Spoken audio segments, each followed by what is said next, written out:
हाँ मदद। सर पहले अभी मार्क्स से रिलेटेड ही है सर। किसी के अगर इम्प्रूव हो रहे हैं 2 अटेम्प्ट में, तो इसका मतलब फॉर श्योर है कि ये अटेम्प्ट निकल जाएगा उसका? इसकी कोई गारंटी नहीं है, वो आप पे डिपेंड करता है कि आप मेहनत क्या कर रहे हो, ये कोई गारंटी नहीं है भाई। ठीक है। इन चीज़ों पे नहीं, मैं मेरे लिए नहीं पूछा था। इन चीज़ों पे कोई भी चीज़ वो डिपेंड करता है कि जैसे भाई मेरे जैसे 53 नंबर आए हैं, तो मतलब सोचो मेरे 2000 मतलब 2018 में जो नंबर आए थे ना 49, तो मैं उस साल में चला गया। तो बताओ अब इसका क्या जवाब दोगे फिर आप? तो भाई वो मेहनत नहीं करोगे तो नंबर नहीं आएंगे। मेहनत करोगे तो जिनके भाई मैंने देखा है वो कहाँ गए, काजल, उसके मुझे याद है पिछले अटैम्प में 6-7 नंबर थे जीएस सी सेट दोनों में, पर अब की बार उसके 62 नंबर आए हैं सी सेट में। तो भाई मेहनत करोगे तो बढ़ जाएंगे। तो मैंने बहुत लोगों को देखा है जिनके कभी नंबर नहीं आए, उनका सी सेट भी क्वालिफाई हुआ है। बहुत सारे लोगों जिनके कुछ भी नंबर नहीं थे, 10-10 नंबर भी नहीं थे, उनका सी सेट भी क्वालिफाई हुआ है। तो मेरा कहने का मतलब ये है कि भाई जो मेहनत करेगा वो आगे बढ़ेगा, और जो मेरे जैसे लोग जो मेहनत नहीं करेंगे तो उनका डिक्लाइन फेज भी होगा। अच्छा, अब ये तो आपने जनरल बात बताई। अब मैं मेरी बात अगर करूं सर, मुझे हमेशा घबराहट होती है सी सेट की। पर सी सेट की मैं पहले में मेरे 55 नंबर थे, अब की बार मेरे 60 नंबर हैं। और अब मेरे को लगता है कि जीएस क्यों नहीं निकल रहा, मतलब वही है, उसमें लगता है कि जीएस निकल जाएगा, सीसेट रह जाएगा। पर सीसेट भी रह जा रहा है, पर इतने गंदे नंबर नहीं आ रहे जितने जीएस में आ रहे हैं। मुदित आप ये क्यों नहीं समझ रहे हो? अभी पेपर डिपेंड करता है। देखो मैं फिर बता रहा हूँ क्या कट ऑफ बढ़ी है, और इस कट ऑफ बढ़ने का कारण जो हाँ सर, इस बार पेपर भी डिफिकल्ट था, हाँ, कट ऑफ भी बढ़ गई, दोनों काम हुए हैं। हाँ वही चीज़ समझने की बात है भाई। मैं इस एग्ज़ाम को लगभग 8 सालों से मैं दे रहा हूँ रेगुलर, तो मुझे ये चीज़ का पता कि भाई जीएस का पेपर कहीं से भी इजी नहीं था, ठीक है। अब की बार जो कट ऑफ बढ़ी है, लोगों का सी सेट क्वालिफाई हुआ है, इसीलिए जो है कट ऑफ बढ़ी है। पिछले सालों में आप देखना 2020, 21, 22, 23, उसमें क्या होता है, जिन लोगों को 150 नंबर भी आ रहे होते हैं वो सी सेट में फेल थे। तो अब की बार ऐसा हुआ है कि भाई सी सेट में क्या रीजनिंग के क्वेश्चन ईजी आ गए थे, कंप्रेंशन ईजी आ गया था, तो इस कारण से लोगों का सी सेट निकल गया अब की बार। तो ये चीज़ याद रख लेना कि सी सेट के कारण कट ऑफ कम जा रहा था। जीएस में लोगों के पास मेहनत कर ही रहे हैं, ट्रिक का भी आजकल यूट्यूब पे भी बहुत सारी चीज़ें मिल जाती है, तो उन चीज़ों का बहुत फ़ायदा हो रहा है। तो ये चीज़ याद रखना कि जो अभी कट ऑफ बढ़ रही है उसका एकमात्र रीज़न है कि जिनका सी सेट क्वालिफाई हो रहा है, और जीएस में जिनको ट्रिक भी आती है और नॉलेज है, मेहनत जो की है, वो आराम से 100 नंबर आ रहे हैं जीएस में उन लोगों के। ठीक है, समझ तो गया। आप लोगों को ये चीज़ समझ लो कि भाई पहले तो सी सेट को श्योर कर लो कि सी सेट तो निकलना ही चाहिए भाई। ऐसा नहीं कि तुम सारी एनर्जी अपने जीएस में लगा दो, भाई जीएस नहीं निकल रहा।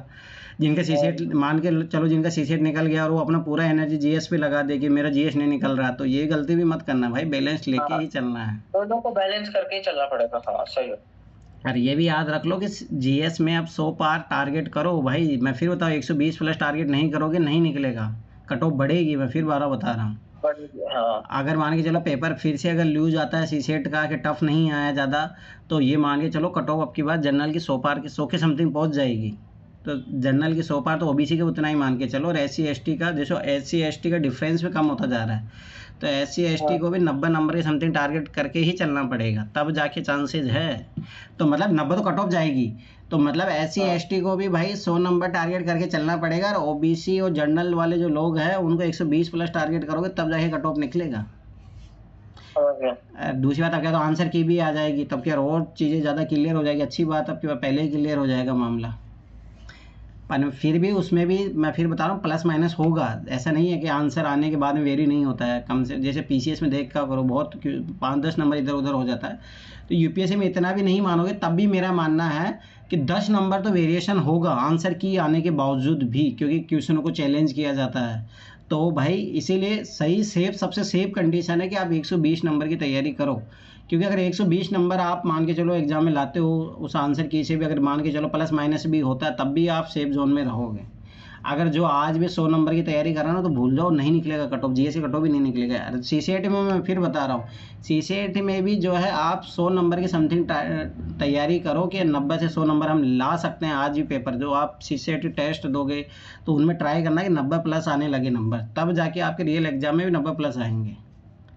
अगर आप सोच रहे हो कि अभी जो टेस्ट दे रहे हो सीसेट में उनके नंबर मान के चलो आप 60-70 आ रहे हैं, 75 आ रहे हैं, 80 आ रहे हैं, तो ये चीज़ समझ लेना कि रियल एग्जाम में नहीं होगा। मैं फिर बता रहा हूँ, रियल एग्ज़ाम नहीं निकलेगा। अगर आपके जो आप ये कोचिंगों के टेस्ट दे रहे हो उसमें ये हाल है तो आपके 75-80 नंबर आ रहे हैं। तो मेहनत ये करो कि एटलीस्ट 90+ CCET में आने चाहिए कोचिंगों के टेस्टों में, तब जाके आपके चांसेस बनेंगे कि रियल एग्ज़ाम में आपके CCET में हो जाता ज़्यादा ही आ जाए, परंतु कम नहीं आएंगे अगर आपके इन कोचिंगों टेस्टों में 90+ नंबर में स्कोर अगर आपने किया तो रही बात पहली बात ये।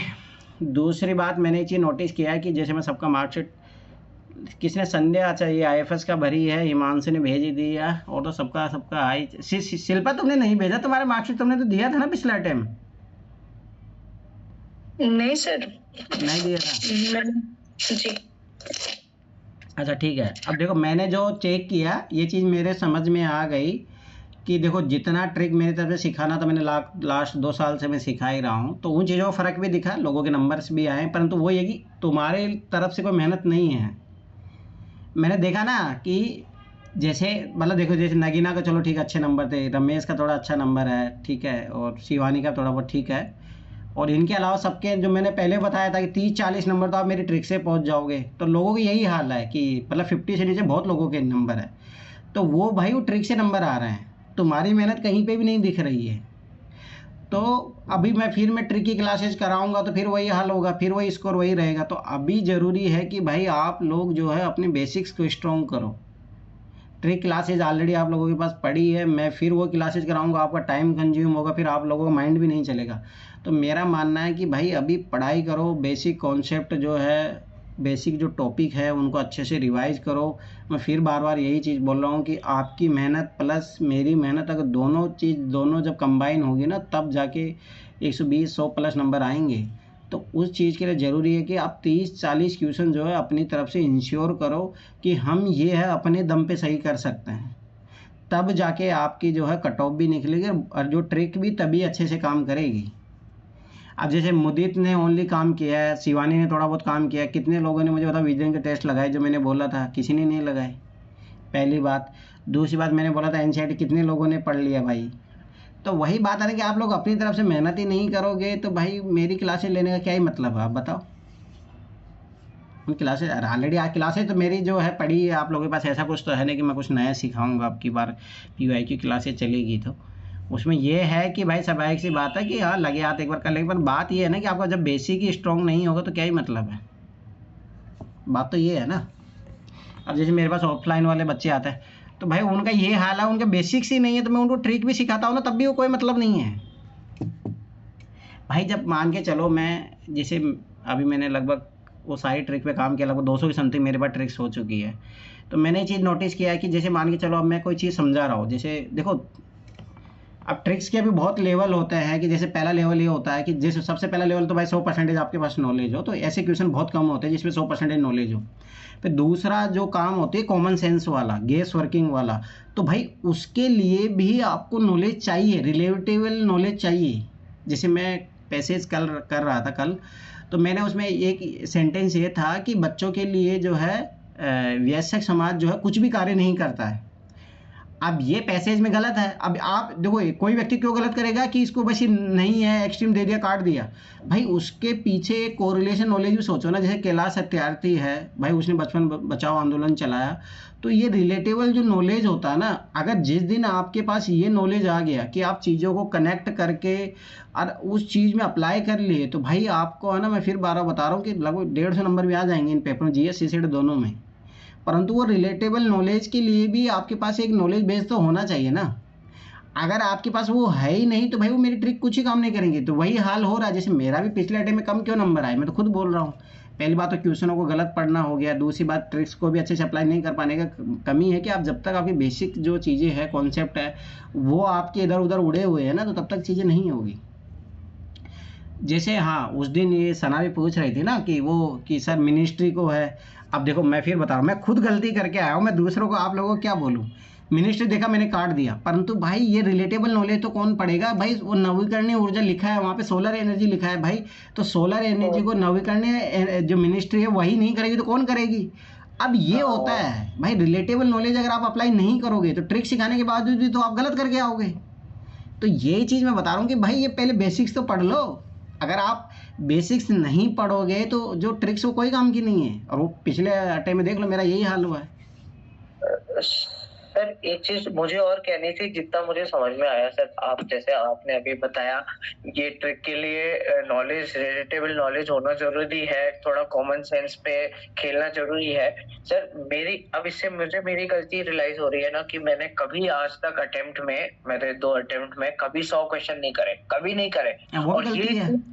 हाँ ये चीज, और मैं अभी ये चीज मैं टेस्टों पे अप्लाई, चाहे मैंने 25 टेस्ट दे दिए हो, चाहे 30 टेस्ट दे दिए हो, मैं ये चीज अप्लाई करने की कोशिश करता था और अभी भी करूंगा, कि कम से कम मैं 100 क्वेश्चन का, एक तो पहली बात ना दिमाग में फियर होता है कि 100 क्वेश्चन कैसे कर पाऊंगा, पहली चीज एग्जाम में, एक्चुअल एग्जाम में।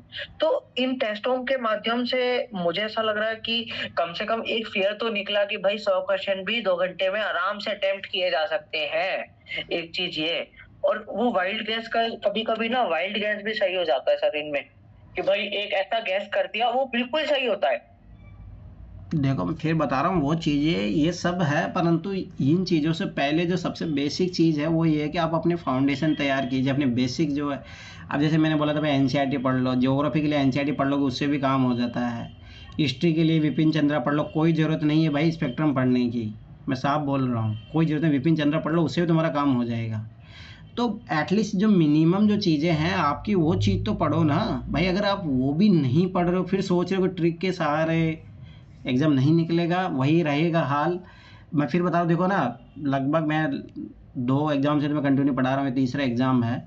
मैंने लोगों को वो हालात भी देखा था, उनके 4-4 5-5 अटेम्प्ट में 40 से ऊपर नंबर कभी नहीं गए थे। अब की बार उनके 80-80 पार भी गए हैं, जीएस में भी गए हैं, सीसेट में भी गए हैं। तो मेरा कहने का मतलब है, परंतु अगर इससे ऊपर जाना है, कट ऑफ पार करना है, तो उसके लिए बहुत ज़रूरी है आपकी बेसिक जो चीज़ें हैं वो क्लियर होनी चाहिए। अगर आपकी बेसिक चीज़ें क्लियर नहीं हो रही है तो आप, मेरी तरफ से भाई इतना ही सहयोग मिल सकता है, उससे ज़्यादा नहीं हो सकता। मैं फिर बता रहा हूँ, मेरा सहयोग इनरिच करेगा तभी करेगा जब आप अपनी तरफ से मेहनत करोगे। जैसे वो होता है ना कि केमिकल रिएक्शन में जो उसका काम होता है, उत्प्रेरक का काम जो होता है, कैटलिस्ट का। हाँ, तो वो मेरी भूमिका उतनी ही है भाई।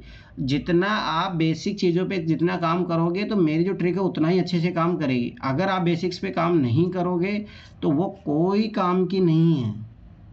मतलब समय में 30-40 नंबर में फिर भी है ना, लोगों, मैंने बहुत सारे लोगों देखे अब भी वही हाल है। तो वो सबाई सी बात है कि भाई बहुत बुरा हाल है कि आप अपनी तरफ से बिल्कुल ही मेहनत नहीं कर रहे। जैसे नगीना का मैंने देखा भाई, मुझे अच्छे तरीके से पता है। नगीना जब मेरे से 2023 में जुड़ी थी ना, उससे पहले मुझे हकीकत पता, उसका 40 से नीचे जीएस सीसेट दोनों में 40 से नीचे 4-5 अटैम्प्ट दे चुकी थी वो। पर पिछले 2 अटैम्प्ट में देखो लगातार उसका सीसेट भी निकला, सीसेट में अच्छे मार्क्स आए हैं। पिछली बार तो 70 ही थे, अब की बार 82-3 है। जीएस में पिछली बार चलो कम ही थे, 32 थे, अब की बार उसके 72 नंबर है। तो उसका जो मैं नगीना को मानता हूँ कि मेरी मेहनत प्लस उसकी जो खुद की मेहनत है भाई, उसके कारण उसके मार्क्स बढ़े हैं। ये मतलब ये है। अब ये कि रमेश है भाई, ये मैं इसको क्या ही बोलूँ, गधा बोलो क्या बोलो, इसके पास नॉलेज है, सब कुछ है, पर वही है कि मेहनत नहीं करता। यही होता है ना भाई, तुम क्या कर रहे हो? अगर ये मेहनत करे तो आराम से जनरल की कट ऑफ से भी एग्ज़ाम निकाल सकता है, पर वही है कि मेहनत ही नहीं करता अपनी तरफ से। तो भाई वही बात होती है कि जब तक आप अपनी तरफ से मेहनत नहीं करोगे तो कुछ नहीं होगा। सर इस बार खिलजियों का पर्चा बुलंद होगा। पिछले 3 साल से मुझे यही बोल रहे हो तुम। नहीं सर, अभी इस बार मेरा फेवरेट खिलजी हो गया है। अच्छा चलो देखते हैं वो तो, मैं तुम्हारा, तो मेरा कहने का मतलब यही है, रमेश के सबसे ज़्यादा नंबर आए हैं जीएस में 82, और तो किसी के नहीं आए हैं, परंतु यही है कि हाँ 84 है। 84 देखो। भाई वो कोई काम का ना है, जब तक वो 92 प्लस नहीं जाएगा ना, कोई काम का ना है। तो बस अपने मनों में खुश हो लो बस कि हाँ मेरे 84 आए हैं।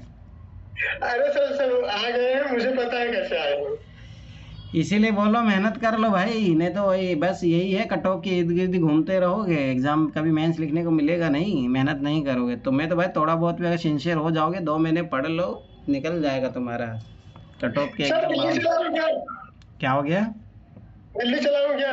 दिल्ली से क्या होगा? आप है ना? वो मैं तो ऐसे भी ऑनलाइन भी हूँ। मैं कहाँ पे जा रहा हूँ? अरे आपका रूम खाली है, आ जाओ। हाँ ना, ये रूम बुक करा रहा हूँ, बताइए आ जाऊं? नो भाई पढ़ लो, पढ़ना होगा ना तो तुम वहीं से पढ़ लोगे, ये सब फालतू की बहानेबाजी होती है। जाना हो चले जाओ, अभी तुम्हारे पास मौका है। पीटी निकालो, फिर मौका ही मौका है। फिर तो तुम्हें कौन रोक रहा? दृष्टि वाले तुम्हारा वेलकम करने के लिए तैयार बैठे हैं, एकदम आरती वारती माला वाला लेके। 10,000 रुपये और देंगे तुम्हें महीने का। इससे बड़े ऑप्शन क्या है? तो देखो मैं फिर बता रहा हूँ, देखो जैसे हिमांशु तुम्हारे कौन सा टाइम था, पहला था दूसरा था? पहला था सर। हाँ तो तुम्हें घबराने की जरूरत नहीं, तुम्हारे अच्छे नंबर है, ठीक है। देखो पहले नंबर पे बस, हाँ ये है कि अब अपनी तरफ से गलती मत करना, मतलब अपनी तरफ से मेहनत करो, तुम्हारा रिजल्ट सुधर जाएगा। क्योंकि तुमने अपनी मेहनत से भी इतने नंबर लाए हैं, तुम तो लास्ट में जुड़े थे मेरे से, मार्च में लास्ट ईयर, तो अभी चीज़ें भी तुम्हें करनी है। तो मेरा मानना है कि तुम बेसिक्स अपने अच्छे से कर लो, मेरी क्लासेज आपके पास में है ही, तो आपका नंबर बढ़ जाएंगे। मेहनत करोगे तो मैं फिर बता रहा हूँ, जो मेहनत करेगा ना उसका मार्क्स ऑटोमेटिक बढ़ेंगे, पर जो मेहनत ही नहीं कर रहा, बेसिक चीज़ें अपनी क्लियर नहीं कर रहा, वो बात याद रख लेना, मुश्किल है फिर उसके लिए। तो हिमांशु घबराना मत, तुम्हारे ठीक ठाक नंबर है, ठीक है। बस ये है कि गलती अपनी आइडेंटिफाई करो, ठीक है, उसको सही करो। वो ज़्यादा जैसे आपको पता है कि भाई कौन सी चीज़ें आपको, जब देखो पहली बार जो मेरा माना जो अटेम्प्ट देते हैं ना, उनको पास अपनी गलतियाँ, देखो क्या होता है कि अपन, वो एक्सपेरिमेंट ही होता है, पहला अटेम्प्ट जो रियलिटी बात है एक्सपेरिमेंट होता है। परंतु हाँ ये है कि उस एक्सपेरिमेंट से आप क्या लर्निंग लेते हैं, वो बहुत ज़्यादा इंपॉर्टेंट है। जैसे आपको पता होगा कि भाई आपने क्या गलतियाँ की। जैसे मैं एक चीज़ नोटिस ये करता हूँ कि बच्चों को बहुत सारी गड़बड़ी थी, जो सबसे मेन गड़बड़ी यही होती है कि वो सही दिशा में नहीं पढ़ना होता है। जो मेरा भी लगभग 8 सालों का अटेम्प्ट है, मैं खुद बता रहा हूँ, जैसे मैंने भाई कभी विजन के सारे टेस्ट नहीं लगाए, ये गलती है भाई। मेरा माना कि 1 आध 2 अटेम्प्ट में लगा लेने चाहिए ये चीज़ें। अगर विजन के आप सारे टेस्ट लगा के उसको सॉल्यूशन को अच्छे से कर लेते हो, बेसिक चीज़ें, बेसिक एनसीईआरटी हो गया, स्टैंडर्ड बुक हो गया, अगर ये अच्छे से कर लेते हो ना, फिर उसके बाद में अगर मेरी ट्रिक क्लासेज है भाई, अगर मैं फिर 12 बता रहा हूँ, तुम लोगों को विश्वास नहीं होगा, मैं पिछले लगभग ये 4-5 सालों से चीज़ें सीख रहा हूँ, आप लोगों को सिखा भी रहा हूँ, पर मैं अनुभव से बता रहा हूँ। मेरे पास जितनी चीज़ें मैंने आपको सिखाई है ना, आप गारंटी के साथ बता रहा हूँ, कहीं पे भी कोई सा भी कोर्स ले लेना, लोग है ना 10-10 हज़ार के, 20-20 हज़ार के बेचते हैं इस कोर्स को, आपको ना वहाँ से भी इतनी चीज़ें सीखने को नहीं मिलेगी। क्योंकि मैंने भाई बहुत जगह से सीख के कंपाइल किया है। तुम्हें क्या लग रहा है कि भाई मैंने कम से कम 20-30 लोगों से सीखा है ये चीज़ें, जो यूट्यूब पे चला रहे हैं, या मान के चलो कि कोर्स भी बेच रहा है, कहीं से PDF मिला, जो भी है, मैंने 20-30 जगह से सीख के आप लोगों को सिखाया है।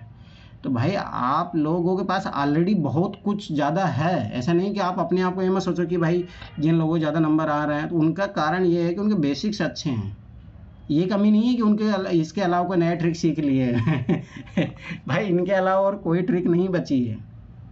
बस ये हो सकता है कि अप्रोच, क्वेश्चन को हैंडल करने का तरीका, कॉमन सेंस लगाने का। तो मैं फिर बता रहा हूँ, कॉमन सेंस, ये लॉजिक, ये चीज़ें तभी आती है जब आपका बेसिक स्ट्रॉन्ग हो। दूसरी बात, आप चीज़ों को कनेक्ट करना जानते हो, तब जाके जो चीज़ें बहुत अच्छे से सही हो जाती है। जैसे मुझे याद अच्छे तरीके 2023 में क्वेश्चन आया था, कब आया था, 22 में, 23 वाला क्वेश्चन ही था ना रमेश, अल्फा बीटा गामा वाला, 23 वाला ही था ना वो। 23 वाला। हाँ तो देखो मैंने उस क्वेश्चन को, मुझे याद है, मैं उस चीज़ को बायोडाइवर्सिटी में पढ़ा था कि अल्फा बीटा गामा जो है डाइवर्सिटी को दिखाता है। अब मैंने उस क्वेश्चन का नॉलेज जो लगा के, मैंने वो इकोनॉमी का क्वेश्चन था, शेयर मार्केट का, तो मैंने वो क्वेश्चन उस तरीके से सही किया था। तो भाई यही मैं फिर बता रहा हूँ, वो आप पे डिपेंड करता है कि आप चीज़ों को कैसे कोरिलेट करते हो। जैसे वटा किरुथल वाला क्वेश्चन आया था, तो ये चीज़ें बहुत सारी, जैसे 2020 का क्वेश्चन देख लो, भूमाप वाला जो क्वेश्चन आया था, माप वाप लिखा था उसमें, तो वो कैसे कोरिलेट कर रहे हो आप। तो ये चीज़ें जब ही आएगी जब आप बार बार पहले अपनी बेसिक चीज़ें क्लियर कर लो, उसके बाद में जो है आप पेपर को, मैं फिर 12 बता रहा हूँ, देखो ये लास्ट कितने दिन बचे हैं, 15 दिन बचे हैं। जिनको टेस्ट सीरीज लगाना हो, सेक्शनल टेस्ट हो, लगा लेना। कोई मेरे पास अप्रैल में आएगा, फिर मेरे को बोलेगा सर मैं टेस्ट लगा लूँ, मैं उठा के फेंक दूंगा उसको। मैं साफ बता रहा हूँ, मत लगाना भाई। अप्रैल से ओनली PYQ देखो, ओनली PYQ। उसके बाद में बस फुल टेस्ट जरूर लगा लेना, GS CSET दोनों के अप्रैल से। जिसको सेक्शनल टेस्ट करने हैं वो अभी ये 15 दिन बचे हैं, इसमें निपटा लो। चाहे डेली के तुम 2 टेस्ट लगाओ, 3 टेस्ट लगाओ, कैसे भी करो। जिसको लगाने हैं सेक्शनल टेस्ट वो अभी ख़त्म कर लो। अप्रैल से कोई भी सेक्शनल टेस्ट नहीं लगाएगा, ओनली PYQ पे काम करो। फिर उसके बाद जो अभी ये सोच रहे हैं कि हम अप्रैल में लगा लेंगे, फिर वो लगेगा ही नहीं, वो ये हकीकत है, वो लगेगा नहीं फिर कभी। सर मैं कल से CSET के फुल लेंथ टेस्ट शुरू कर दूं?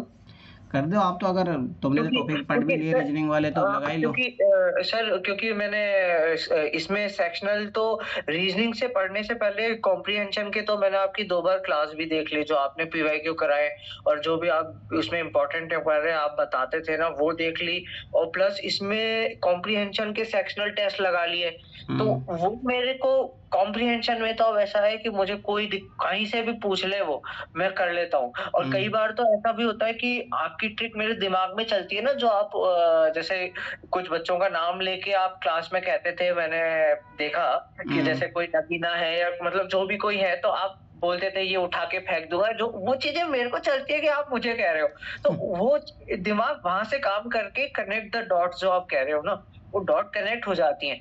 अब मैं आज रीजनिंग मेरी खत्म हो गई, मैंने लगभग 10-15 टॉपिक कर दिए, वो हर दिन आपको अपडेट दे ही देता था मैं, तो मैं कल से इसके फुल टेस्ट लगा लूंगा, मतलब पहले कॉम्प्रिहेंशन करूंगा फिर रीजनिंग और मैथ्स कर लूंगा साथ में, वही 2 घंटे में। और वो तुम्हारी वही गलती करूंगा। है, वो चीज गलती सुधार लो अभी भी तुम। क्या क्या गलती है? तो सर आपने तो पहले बोला था ना सेक्शनल लगाने के लिए, तो सेक्शनल ही लगाए ना मैंने पहले उसके। उठा के फेंक दूंगा तुम्हें, ठीक है। तो फुल टेस्ट लगाओ और 2 घंटे में बैठ के लगाओ। देखो रमेश से नहीं लगा, वैसे तुम्हारा भी हाल होगा, इसीलिए 2 घंटे बैठ के लगाओ, फिर मुझे बताओ स्कोर, तब पता मैं लगेगा। कल बताऊंगा सर, फिर मैं कल से लगा लूंगा वो, क्योंकि सेक्शनल आपने सेक्शनल पहले मुझे अच्छे से याद है, मुझे बोला था कि पहले सेक्शनल लगा लो, मतलब इसमें मैं तो सीसेट के लिए कभी सेक्शनल के लिए अलाउ करता ही नहीं है, पहली बात तो मुझे। अच्छा मैंने फिर गलत समझ लिया होगा, ठीक वो है। तुम अपने अकॉर्डिंग लेके चलते हो चीजें। अब जैसा भी है सर, मैंने तो वो तो लगा लिया कॉम्प्रिहेंशन के, लगभग 10 टेस्ट लगा लिए उसके, मतलब 10 पेपरों में से कॉम्प्रिहेंशन इकट्ठे कर करके एक जगह, वो भी 2 घंटे में ही, मतलब वैसे ही बैठ के घड़ी देख के। चलो अच्छी बात है, ठीक है। आप देखो मैं कुछ चीज़ें बता रहा हूँ भाई, पॉइंट आउट कर लो। पहली चीज़ देखो, क्लासेज मेरी आप लोगों के पास है, मैं क्लासेज लेने का चाहूँ तो मैं आज से शुरू कर सकता हूँ, पर बात वही है, मैंने पिछले 2 सालों से वही देख रहा हूँ तुम लोगों का हाल, कि आप लोग है ना अपनी तरफ से कुछ पढ़ते नहीं हैं। और क्योंकि ना ऐसा हो ही नहीं सकता भाई, 2 सालों से लोगों को, आप लोगों को ट्रिक पता हो फिर नंबर ना आए, ये हकीकत बता रहा हूँ। तो उसका रीज़न यही है कि बेसिक चीज़ें आप नहीं पढ़ रहे हो। तो मैं अभी है ना, मैंने जो ट्रिक्स जो बनाई हैं उसको मैं देखता हूँ, प्रियांशु को बुला के पीडीएफ बना दूंगा। अब मैं फिर बता रहा हूँ, किसी को शेयर मत करना भाई, मेरी सारी मेहनत है वो, पहली बात तो ये है, ठीक है। तो वो मैं पीडीएफ में शेयर कर दूंगा आप लोगों के साथ। तो आप लोगों को ये काम करना है, उसमें है ना मैंने क्या किया है भाई, ट्रिक में है ना, पहले वो ट्रिक पे काम मत करना, जो मैं बता रहा हूँ उस पर काम करना। मैंने ना इंपॉर्टेंट थीम भी बनाई है, उसमें सब कुछ है इंक्लूड उसमें, है ना। तो सबसे पहला काम जो आप लोगों को करना है, उस इम्पोर्टेंट थीम पे काम कर लेना। उसमें इम्पोर्टेंट थीम सब लिखी है, सब्जेक्ट वाइज लिखी है, एंशिएंट मिडिवल का, मॉडर्न का, इकोनॉमी का, ज्योग्राफी का, environment ecology, science tech, current affair की भी क्या है, ठीक है। तो पहला काम जो है चुपचाप वो करना, थीम वाइज जो है काम, चाहे माइक्रो थीम वाला वो सिविल डेली आईएएस वाला वो चाहो तो वहाँ से भी कर लेना, पर पहले थीम पे काम करो, ठीक है। मैं फिर 12 बता रहा हूँ, ट्रिक पे बाद में जाना, पहले ये काम कर लेना, ठीक है। तो पहला काम है कि तुम अपना थीम है ना उसको डेवलप करो। तो वो पीवाईक्यू के बेस पे ये है वो सारी थीम, वो चाहो तो सिविल डेली आईएएस वाला वो भी अच्छा है, उसमें और माइक्रो लेवल पे जाके किया, तो उस अकॉर्डिंग भी आप काम कर सकते हो। तो मेरे नोट्स में जो मैं पीडीएफ बना के भेजूँगा उसमें भी है थीम, आपको मिल जाएगी। तो मैंने देखा कि फ्रिक्वेंटली क्या हो गया, सिविल वाला क्या है, सिविल वाला जो बोल रहे अरे हैं। सिविल डेली आईएएस का पीडीएफ भेजा था, तुम जिंदा रहोगे ग्रुप में। पहले वो भेजा था वो पीडीएफ, उसमें पीवाईक्यूज भी है, अच्छा है वो। कब भेजे थे सर? काफी टाइम हो गया रमेश जी, काफी टाइम हो गया, लगभग दिसंबर में भेजा था, है सर, या जनवरी में भेजा था। रमेश तुम जिंदा रहोगे तभी तो पता चलेगा तुम्हें। सर फिर से एक बार सेंड कर दीजिए प्लीज सर। मेरे से तो डिलीट हो गया था, पर फिर मुझे किसी ने भेज दिया वो मिल गया। ठीक है, तो पहली बात तो ये चीज, फॉरवर्ड कर दूंगी। हाँ तुम शिवानी तुम फॉरवर्ड कर देना। तो पहली बात तो वहाँ से काम करो, मैं फिर बार बार बता रहा हूँ, वो माइक्रो थीम है उन पे अच्छे से काम करो। और मेरा मानना क्या ना, टारगेटेड होके पढ़ो। अब ज़्यादा टाइम नहीं है कि आप लक्ष्मीकांत लेके बैठे हो पूरा पढ़ रहे हो, भाई वो टाइम है ही नहीं पहली बात तो, अब है ना। चुपचाप जो है टॉपिक वाइज जो पीवाईक्यू जो थीम आई है ना उनके अकॉर्डिंग पढ़ लो। तो उसका प्रिंट आउट निकाल लेना सिविल डेली आईएएस का, और उसके एक एक टॉपिक भाई आप उसमें जो भी जितने भी थीम है टारगेट कर लो कि भाई इतने दिन बचे हैं। मेरा मानना है कि अप्रैल तक आपकी थीम कंप्लीट हो जानी चाहिए, ठीक है, ताकि मई का जो महीना रहेगा वो आपका रिवीजन के लिए रहे। तो आपको क्या करना है कि उन थीम को, अब मैं फिर बता रहा हूँ, वही पढ़ लो भाई, सब कुछ मत पढ़ने के चक्करों में पढ़ो। नहीं तो फिर यही होगा कि भाई सर सिलेबस ही ख़त्म नहीं हो रहा, क्या पढ़े, रिवीजन नहीं हो रहा, ये सब चीज़ें। तो भाई गलती वही है, अब बिल्कुल टारगेटेड होके पढ़ो। CCET में मैंने जो चीज़ें करवा दी है और जो मेरे नोट्स में है, मैं फिर बार बता रहा हूँ, उसमें एकदम पिन पॉइंट चीज़ें हैं, आलतू फालतू चीज़ें है ही नहीं। तो आलतू फालतू चीज़ें पढ़ने की ज़रूरत भी नहीं है, टाइम भी नहीं बचा है। तो पिन पॉइंट पढ़ो, चाहे GS हो CCET हो, दोनों में पिन पॉइंट पढ़ो। मैं फिर बता रहा हूँ, जिसको CCET में दिक्कत हो रही है, सबसे पहले कंप्रेंशन पे कमांड करो, उसके बाद में रीजनिंग के जो इंपॉर्टेंट टॉपिक है उस पर कमांड करो। मैथ के जो कुछ कुछ टॉपिक जो मैंने करवा दिए हैं, वो 4-5 टॉपिक तो भाई number system, average, LCM, ratio, percentage, ये काम ये पढ़ ही लेना भाई मैथ में। इसके अलावा चाहे मत पढ़ना कोई और चीज़, पर ये 4-5 चैप्टर जो मैंने पढ़ाए हैं वो पढ़ ही लेना।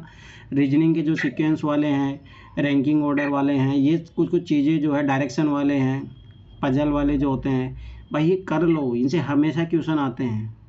तो ये कर लोगे तो कम से कम 40-45 क्वेश्चन अटेम्प्ट करने लायक बन जाओगे अच्छे खासे। तो उसमें से कट पीट के मान के चलो 35-40 में सही हो गए। तो पर मेरा मानना है कि अगर आप 50 थीम तैयार कर रहे हो, मतलब 50 क्वेश्चनों को टारगेट कर रहे हो CCET में, तो उसमें ऐसा होना चाहिए 50 के 50 सही हो, ज़्यादा 45, इससे ज़्यादा कम नहीं जाना चाहिए। 80 क्वेश्चन को टारगेट नहीं करो। मैं फिर बार बता रहा हूँ, CCET में जिनको ज़्यादा बर्डन लग रहा है, तो सबसे पहला काम ये करो कि भाई कंप्रेंशन पे कमांड करो। तो 27-28 जितने भी कंप्रेंशन आते हैं वो सही होने ही चाहिए आपके। फिर रीजनिंग के 15 से लेके 20, 18 या 20 के बीच में क्वेश्चन आते हैं, तो उसमें ये टारगेट करो। देखो कुछ टॉपिक तो उसमें जैसे क्यूब वाले हो ना, वो बहुत टफ होते हैं, वो मेरे से भी नहीं बनते, मैं तो साफ बता रहा हूँ। तो उनको छोड़ सकते हो, जो टफ वाला पार्ट है रीजनिंग में है ना। ईजी वाले पार्ट मेरा मानना है फिर भी 10 से 12 क्वेश्चन रीजनिंग के ऐसे होते हैं जो बहुत ईजी होते हैं और आराम से बन जाते हैं। तो वो उन क्वेश्चनों को टारगेट कर लो, तो लगभग ये मान के चलो 40 क्वेश्चन ये हो गए। फिर तुम्हारे पास नंबर सिस्टम बचा है, ठीक है, SCF, LCM बचा है, एवरेज बचा है, रेशियो बचा है, परसेंटेज बचा है। इन 5 टॉपिक से ही लगभग मैथ के कम से कम 25 से 30 क्वेश्चन आते हैं। तो भाई इनमें से कर लो, यही कर लो, मत पढ़ो और प्रोबेबिलिटी मत पढ़ो, कुछ ही मत पढ़ो। परंतु मैं फिर बता रहा हूँ, ये एटलीस्ट तो कर लो। ये भी कर लो ना, तब भी बेड़ा पार हो जाएगी। और रही बात देखो GS की, मैं फिर बारह बता रहा हूँ, जो सिविल डेली IAS है ना, उसको निकाल लेना प्रिंट आउट, और उसमें से थीम वाइज पढ़ो। जैसे पॉलिटी या मॉडर्न हिस्ट्री का दोनों का कंबाइन का पार्ट है, वो भाई जो ब्रिटिश एक्ट है वो आता ही है क्वेश्चन वहाँ से, वो फिक्स है भाई। संसद से, पार्लियामेंट से हमेशा क्वेश्चन आता ही है, 2-3 क्वेश्चन आते हैं वहाँ से। अरे हाँ चलो ना, अभी तो मेरा माना चलो तुम पढ़ो अपने अकॉर्डिंग है ना। जैसे मैंने कुछ कुछ चीज़ें नोटिस करके रखा हूँ, वो मैं बताऊँगा अभी। मेरा माना जैसे कुछ क्वेश्चन है जो श्योर है आएंगे, जैसे अब की बात देखना, ये लोकसभा के जो स्पीकर का रिमूवल का प्रोसेस, इसको अच्छे से कर लेना, वो मैं बताऊंगा ऐसे भी। दूसरा जो मैंने बताया था कि DGCA का, भाई वो आएगा क्वेश्चन अब की बार, देख लेना, क्योंकि एयरलाइन में पूरा प्रॉब्लम रहा है अब की बार, ठीक है। LIC से रिलेटेड तो वो मैं करंट अफेयर की थीम बता दूंगा। तो करंट अफेयर मत पढ़ो भाई, नहीं भी पढ़ोगे तो काम चल जाएगा उसका। मैं हमेशा ना, हर साल मेरे पिछले 2 सालों की वीडियो आप लोगों के पास पड़े हैं, उन जाके देख लेना। उसमें मैंने करंट अफेयर की जो थीम बताई है ना, 15-20 में ज़्यादा बताता भी नहीं, ऐसे ना 1000 बता दिए मैंने। मैं 30-40 की समथिंग बताऊंगा, और उसमें 15-20 क्वेश्चन आएंगे, मैं पहले बता रहा हूँ ये चीज़। तो भाई करंट अफेयर मत करो, स्टैटिक पार्ट को अच्छे से कर लो। करंट अफेयर तो अपना ट्रिक से भी हो जाएगा काम। तो ये चीज़ याद रखो कि आपको स्टैटिक जितना मजबूत करोगे तो ट्रिक भी अच्छे से लगेगी। दूसरी बात, करंट अफेयर की टेंशन मत लो। करंट अफेयर हर कुछ नहीं, देखो वो विजन का PT 365 है ना, वो भी पढ़ने में ना देखो वो इतना लेंथी होता है और उसकी कोई गारंटी नहीं है। पर स्टैटिक पार्ट की गारंटी है भाई, आप पढ़ के जाओगे ना, मान के चलो स्टैटिक पार्ट की आप 100 थीम भी तैयार करके गए, मैं गारंटी के साथ बता रहा हूँ, मिनिमम से मिनिमम यार 25 से 30 क्वेश्चन तो कहीं नहीं जाएंगे, अगर आपने सोचो थीम तैयार करके गए हो। पर करंट अफेयर तुम PT 365 सारा पढ़ लोगे ना, उसकी भी कोई गारंटी नहीं है कि तुम 5 क्वेश्चन बना पाओ। तो इसलिए दिमाग लगाओ, टाइम कम है, टाइम का यूटिलाइजेशन भाई अच्छे से करो। अब मैं फिर बार बता रहा हूँ, गलतियाँ मत करो। और जो मैंने बोला था वो नई NCERT जो अभी आई है, न्यू एजुकेशन पॉलिसी के तहत, भाई पढ़ लेना, नहीं पछताओगे फिर बाद में। वो अभी 3 ही बुक है वो भाई, 3 मतलब नहीं 5 पे है शायद, इंग्लिश मीडियम में तो आ चुकी थी, वो हटा दिया सुप्रीम कोर्ट के केस के मामले के कारण, 8th क्लास का पार्ट 2 ने, तो वो तो आ चुकी थी। तो वो पढ़ लेना, उससे कम 20 से 25 क्वेश्चन आएंगे, मैं पहले बता रहा हूँ।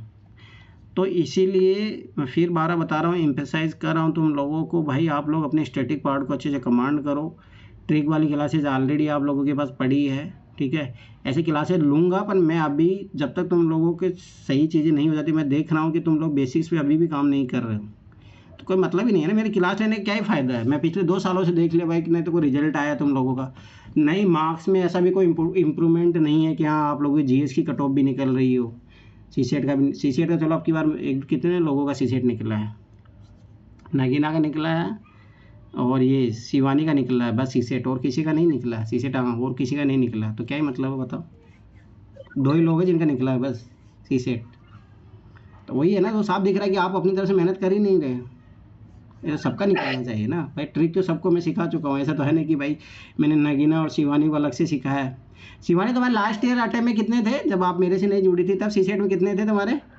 51। अब देख लो इसके 30 नंबर का इम्प्रूवमेंट हो गया। रमेश, और तुम सोच लो पिछले 3 सालों से जुड़े हो और तुम देख लो तुम्हारा हाल। अरे सर 29 से मेरा आया है। तो उठा के फेंक दो, कट ऑफ तो पार नहीं हुआ ना तुम्हारा, अब भी 65 पे अटके पड़े हो तुम। एक नंबर सर पता नहीं, एक नंबर पता नहीं हो, मेहनत नहीं कर सर ये ऐसे सोचते हैं कि मेरे को सिर्फ 67 मार्क्स चाहिए। इनकी मेंटालिटी खराब है। अगर ये ऐसे सोचे ना कि नहीं मुझे 90 नंबर चाहिए तो इनके आ जाए आराम से। यार मैं 85 नंबर टारगेट करके ही गया था। हाँ तो ये चक्कर टारगेट पड़ रहा करा है 100।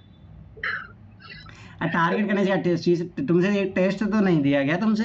सर पता है मेरे साथ जीएस में क्या हुआ था? जीएस में मेरे नंबर, मतलब मैंने मेरा नॉलेज बेस नहीं लगाकर ट्रिक पे ज्यादा। तो वही तो मैं बता रहा हूँ ना कि इसीलिए तो बता रहा हूँ तुम तो कमी है है ना, नहीं मेरी गलती, मेरे को पकड़ आ गई थी 25 में पकड़ आ गई थी कि ना मैंने क्या किया, मुझे जो क्वेश्चंस आते थे ना वो भी मैं चला कर गलत करके आई हूँ, क्योंकि मुझे लगा 3 फैक्ट है सही नहीं हो सकते। तो मतलब मुझे आते थे मैं फिर भी गलत कर आई हूँ। तो ऐसे भी कुछ क्वेश्चंस हैं मेरे पास।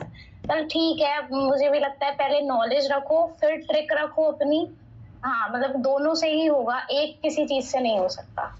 तो वही बात है ना, तो इसीलिए मैं एम्फेसाइज कर रहा हूँ तुम लोगों को कि तुम लोग भाई स्टैटिक पार्ट पे काम करो। और स्टैटिक पार्ट पे काम करने के लिए मैं फिर बता रहा हूँ, चुपचाप सिविल डेली आईएएस का उठाओ, उसमें उन्होंने काम करके दिया है ऑलरेडी। माइक्रो थीम उठाओ, उसका प्रिंट आउट निकालो भाई, उस पर एक एक थीम पे काम कर लो। इतना ही कर लो भाई, इतना ही। कोई करंट अफेयर कुछ भी पढ़ने की जरूरत नहीं है। उन टॉपिक वाइज चाहे उनको चैट जीपीटी पढ़ लो या बुक से पढ़ लो, कहीं से भी पढ़ लो, उनको पढ़ लो और उसी थीम के अकॉर्डिंग काम करो। और सर मैंने एक चीज ये ट्रेंड देखा उसमें, जो अपना मिनरल वाली चीज है ना, इसमें अब ये ट्रेंड आ गया है कि वो ट्रेडिशनल मिनरल नहीं पूछता आजकल। अब जो चल रहे हैं ना मिनरल, वो मिनरल्स पूछ रहा है वो, जैसे यूरेनियम। हाँ तो भाई रेयर अर्थ मटेरियल अभी पूरा चैप्टर है। हाँ ये सब, उसका पीडीएफ मैं भेज दूंगा। हिंदी मीडियम वाले तो पढ़ लेना, इंग्लिश मीडियम वालों के पास में तो मिल ही जाएंगे मटेरियल। हिंदी मीडियम वालों के पास मैं भेज दूंगा वो चैप्टर जो है, उससे हमेशा क्वेश्चन आ रहा है। मैं फिर बता, जैसे 2 क्वेश्चन थे अब क्या 2025 में, उससे और आगे वो 2-3 क्वेश्चन फिर मान के चलो आएंगे ही रेयर अर्थ मटेरियल से क्वेश्चन। तो वो उसका पीडीएफ है मेरे पास, मैं भेज दूंगा। देखो बात ये है ना कि कमी ये है ही नहीं कि अरे हाँ ये कौन बोल रहा, जो भी है। अब देखो ना, एक और चीज़ सुन लो। देखो मेरा मानना कि आप हकीकत से ज़्यादा रूबरू रहो तो उतना ज़्यादा अच्छा है। ये लोग बोलते कि हिंदी मीडियम का रिजल्ट नहीं आता, ये अलाना फलाना दिखाना यूपीएससी। मैं हकीकत बता रहा हूँ, देखो मैं पिछले 2-3 सालों से मैं बच्चों को मेंटरिंग कर रहा हूँ। मेरा हकीकत जो रहा है मैं साफ बता रहा हूँ। जैसे है ना, इंग्लिश मीडियम वाले बच्चे और हिंदी मीडियम वाले बच्चों में दिन रात का अंतर है। वो यूपीएससी अंतर नहीं करती, तुम लोग खुद से ही अपना डिफरेंस तैयार करते हो। जैसे मोनिका का भी यही रहा है हाल कि जो मैं उसको बोलता था वो काम करती थी, ठीक है। और ये जो अभी मुदित है, ये शिवानी है, ये भी इंग्लिश मीडियम के। इनको भी जो मैं बोलता हूँ रिपोर्ट करना, आज तक हिंदी मीडियम के जितने भी बच्चे मेरे से जुड़े हुए हैं ना, आज तक किसी ने मेरे को ये नहीं भेजा कि सर मैंने ये टेस्ट लगाया मेरे इतने नंबर आए, ये हाल है, ठीक है। मैंने को जैसे मैंने है ना कल वो टेस्ट भेजा था संडे को, ये लगा लेना, ओनली शिवानी ने और मुदित ने भेजा मेरे को। अब देख लो, और फिर बोलते हो हिंदी मीडियम का रिजल्ट नहीं आता, वाह वाह। उस पर है ना जाके चाय पे गप्पे मार लेंगे, यूपीएससी में हमारे साथ धोखा कर रही है, ये है वो। देख लो तुम्हारा खुद का हाल है, मेहनत तो करते हो नहीं, फिर बोलते हो हिंदी मीडियम वाला रिजल्ट नहीं आता, यूपीएससी धोखा करती है, ये फलाना दिखाना। भाई मैं खुद देख पा रहा हूँ। मेरे को पहले ऐसे लगता था कि यार शायद हिंदी मीडियम वालों के बच्चों के पास साथ जस्टिस नहीं हो रहा है, पर हकीकत बात है भाई मेहनत में कमी है। बोलते हैं ना लफंगेबाजी करवा लो हिंदी मीडियम वालों से, बकवास करवा लो, चाय के वो क्या बोलते हैं चाय की पट्टी पे उनसे घंटों घंटों चर्चा करवा लो, उसमें चीज़ें माहिर है, पटलाई करवा लो हिंदी मीडियम वालों से। तो ये है अंतर भाई, सीधा सीधा मुझे तो दिख रहा है साहब, क्यों नहीं रिजल्ट आता। और देख लेना शिवानी अगर मुझे ईमानदारी से अगर मेहनत कर रहे हैं तो देखना रिजल्ट आएगा। मैं तो साफ दिख जाता है भाई। और हिंदी मीडियम में तो तो मुझे सर है ना, आपके पापा आए थे ना तो वो कह रहे थे कि इस बात बाहर निकल रहा है। मैं बोला अगर अंकल जी रहना होगा ना तो मैं आधे नंबर से भी रह जाऊंगी, और फिर मुझे 1 साल बाद पता चलेगा कि मैं आधे नंबर से रही हूँ, जब तक मैं यूपीएससी की तैयारी छोड़ चुकी होंगी। तो वही मैं बता रहा हूँ कि इसीलिए भाई अपनी तरफ से तो बेस्ट दो। आप यूपीएससी को गाली दे रहे हो भाई, खुद को तो अपने आप को ब्लेम करना सीखो ना पहले। मुझे क्या हो गया? सब मेरे ऊपर क्यों आ रहा है, मुझे ऐसा लग रहा है। तुम्हारे ऊपर क्या, सभी के ऊपर है, हिंदी मीडियम वालों के ऊपर, सभी के जो ये क्लेम करते रहे। मेरे पास कॉल करेंगे सर हिंदी मीडियम रिजल्ट नहीं निकल रहा। मेरे को ना कुछ लोग तो बोलते हैं कि सर अपन धरना देते हैं। मैं कि अभी बताता हूँ, तुम लोग पढ़ा तो जाता है नहीं, धरने दोगे। मैं उसका सपोर्ट कर दूं। हाँ, कौन धरना दे रहा है? सब फालतू की बातें, पढ़ाई लिखाई नहीं करोगे तो यही हाल होगा और क्या है। शिवानी सर सेकंड अटेम्प्ट था ना ये वाला? हाँ सेकंड था। हाँ बहुत अच्छा है भाई तुम्हारा। ये अच्छा कुछ ही नहीं होता जब तक कट ऑफ नहीं निकलेगी ना, कोई नहीं पूछता भाई। मैं मैं वही पिछली कह रही बार हूँ से कि अगर ना चार जीएस निकाल चुका हूँ। जीएस की कट ऑफ 4 बार, सीसेट की कट ऑफ पर मैं एक बार ही मेंस लिखा हूँ। हाँ कोई मतलब पता ना है, होता। मतलब ऐसे ज्यादा भी नहीं हवा में उड़ना चाहिए। मेरे को लगता है कि अगर मेरे को रहना होगा ना, भगवान नहीं चाहते हुए ना, तो आधे नंबर से भी रह जाऊंगी, हो सकता है 50 नंबर से भी रह जाऊंगी। तो मुझे शोशेबाजियां नहीं करनी। तो वही बात है, लापरवाही गलतियाँ मत करो भाई, मेहनत कर लो। मेहनत करोगे। हाँ उस दिन भाई मोनिका का रिजल्ट नहीं निकला। अरे भाई उसने जितनी मेहनत की है उस पर ही तो निकालो पहले।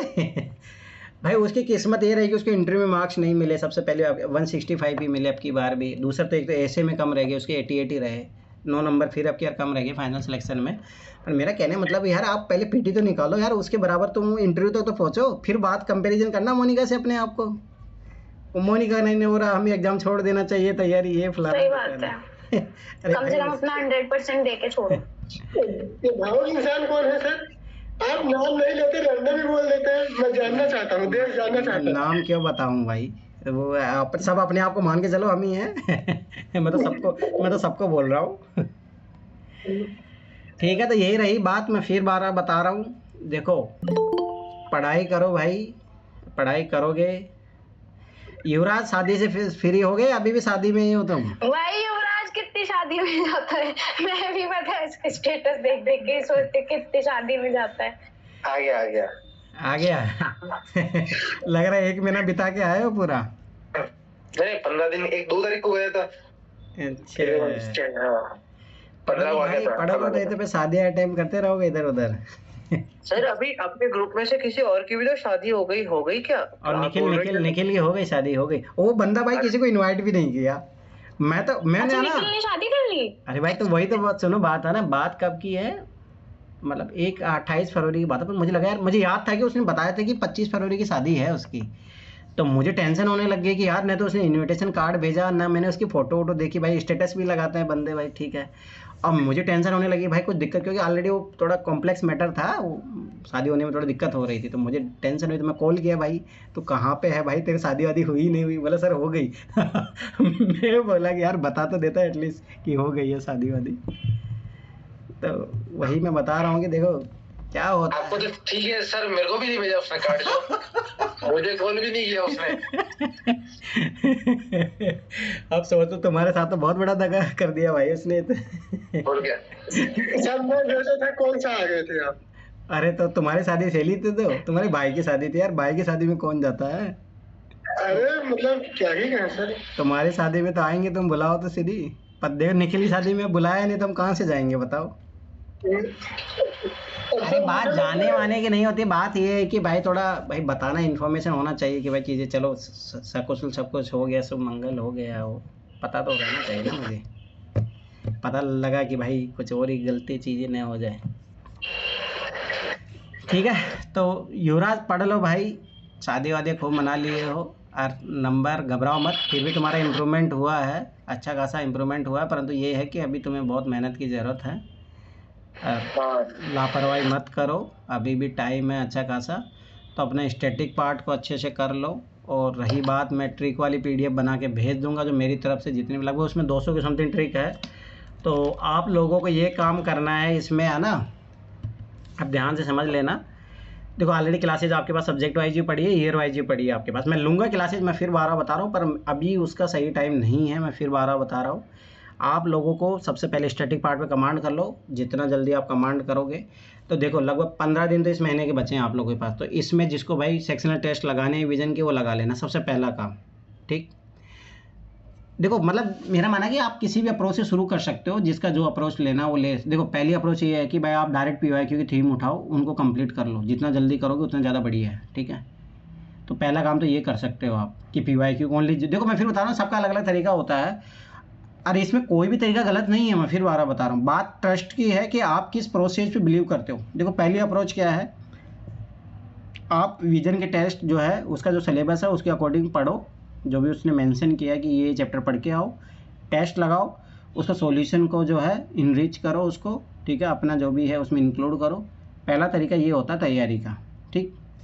दूसरा तरीका जो आप ये भी मेथड अपना सकते हो कि आप डायरेक्ट जो है पीवाईक्यू की थीम उठाओ, उस पर काम करो और पीवाईक्यू लगाओ, बस कोई टेस्ट सीरीज मत लगाओ।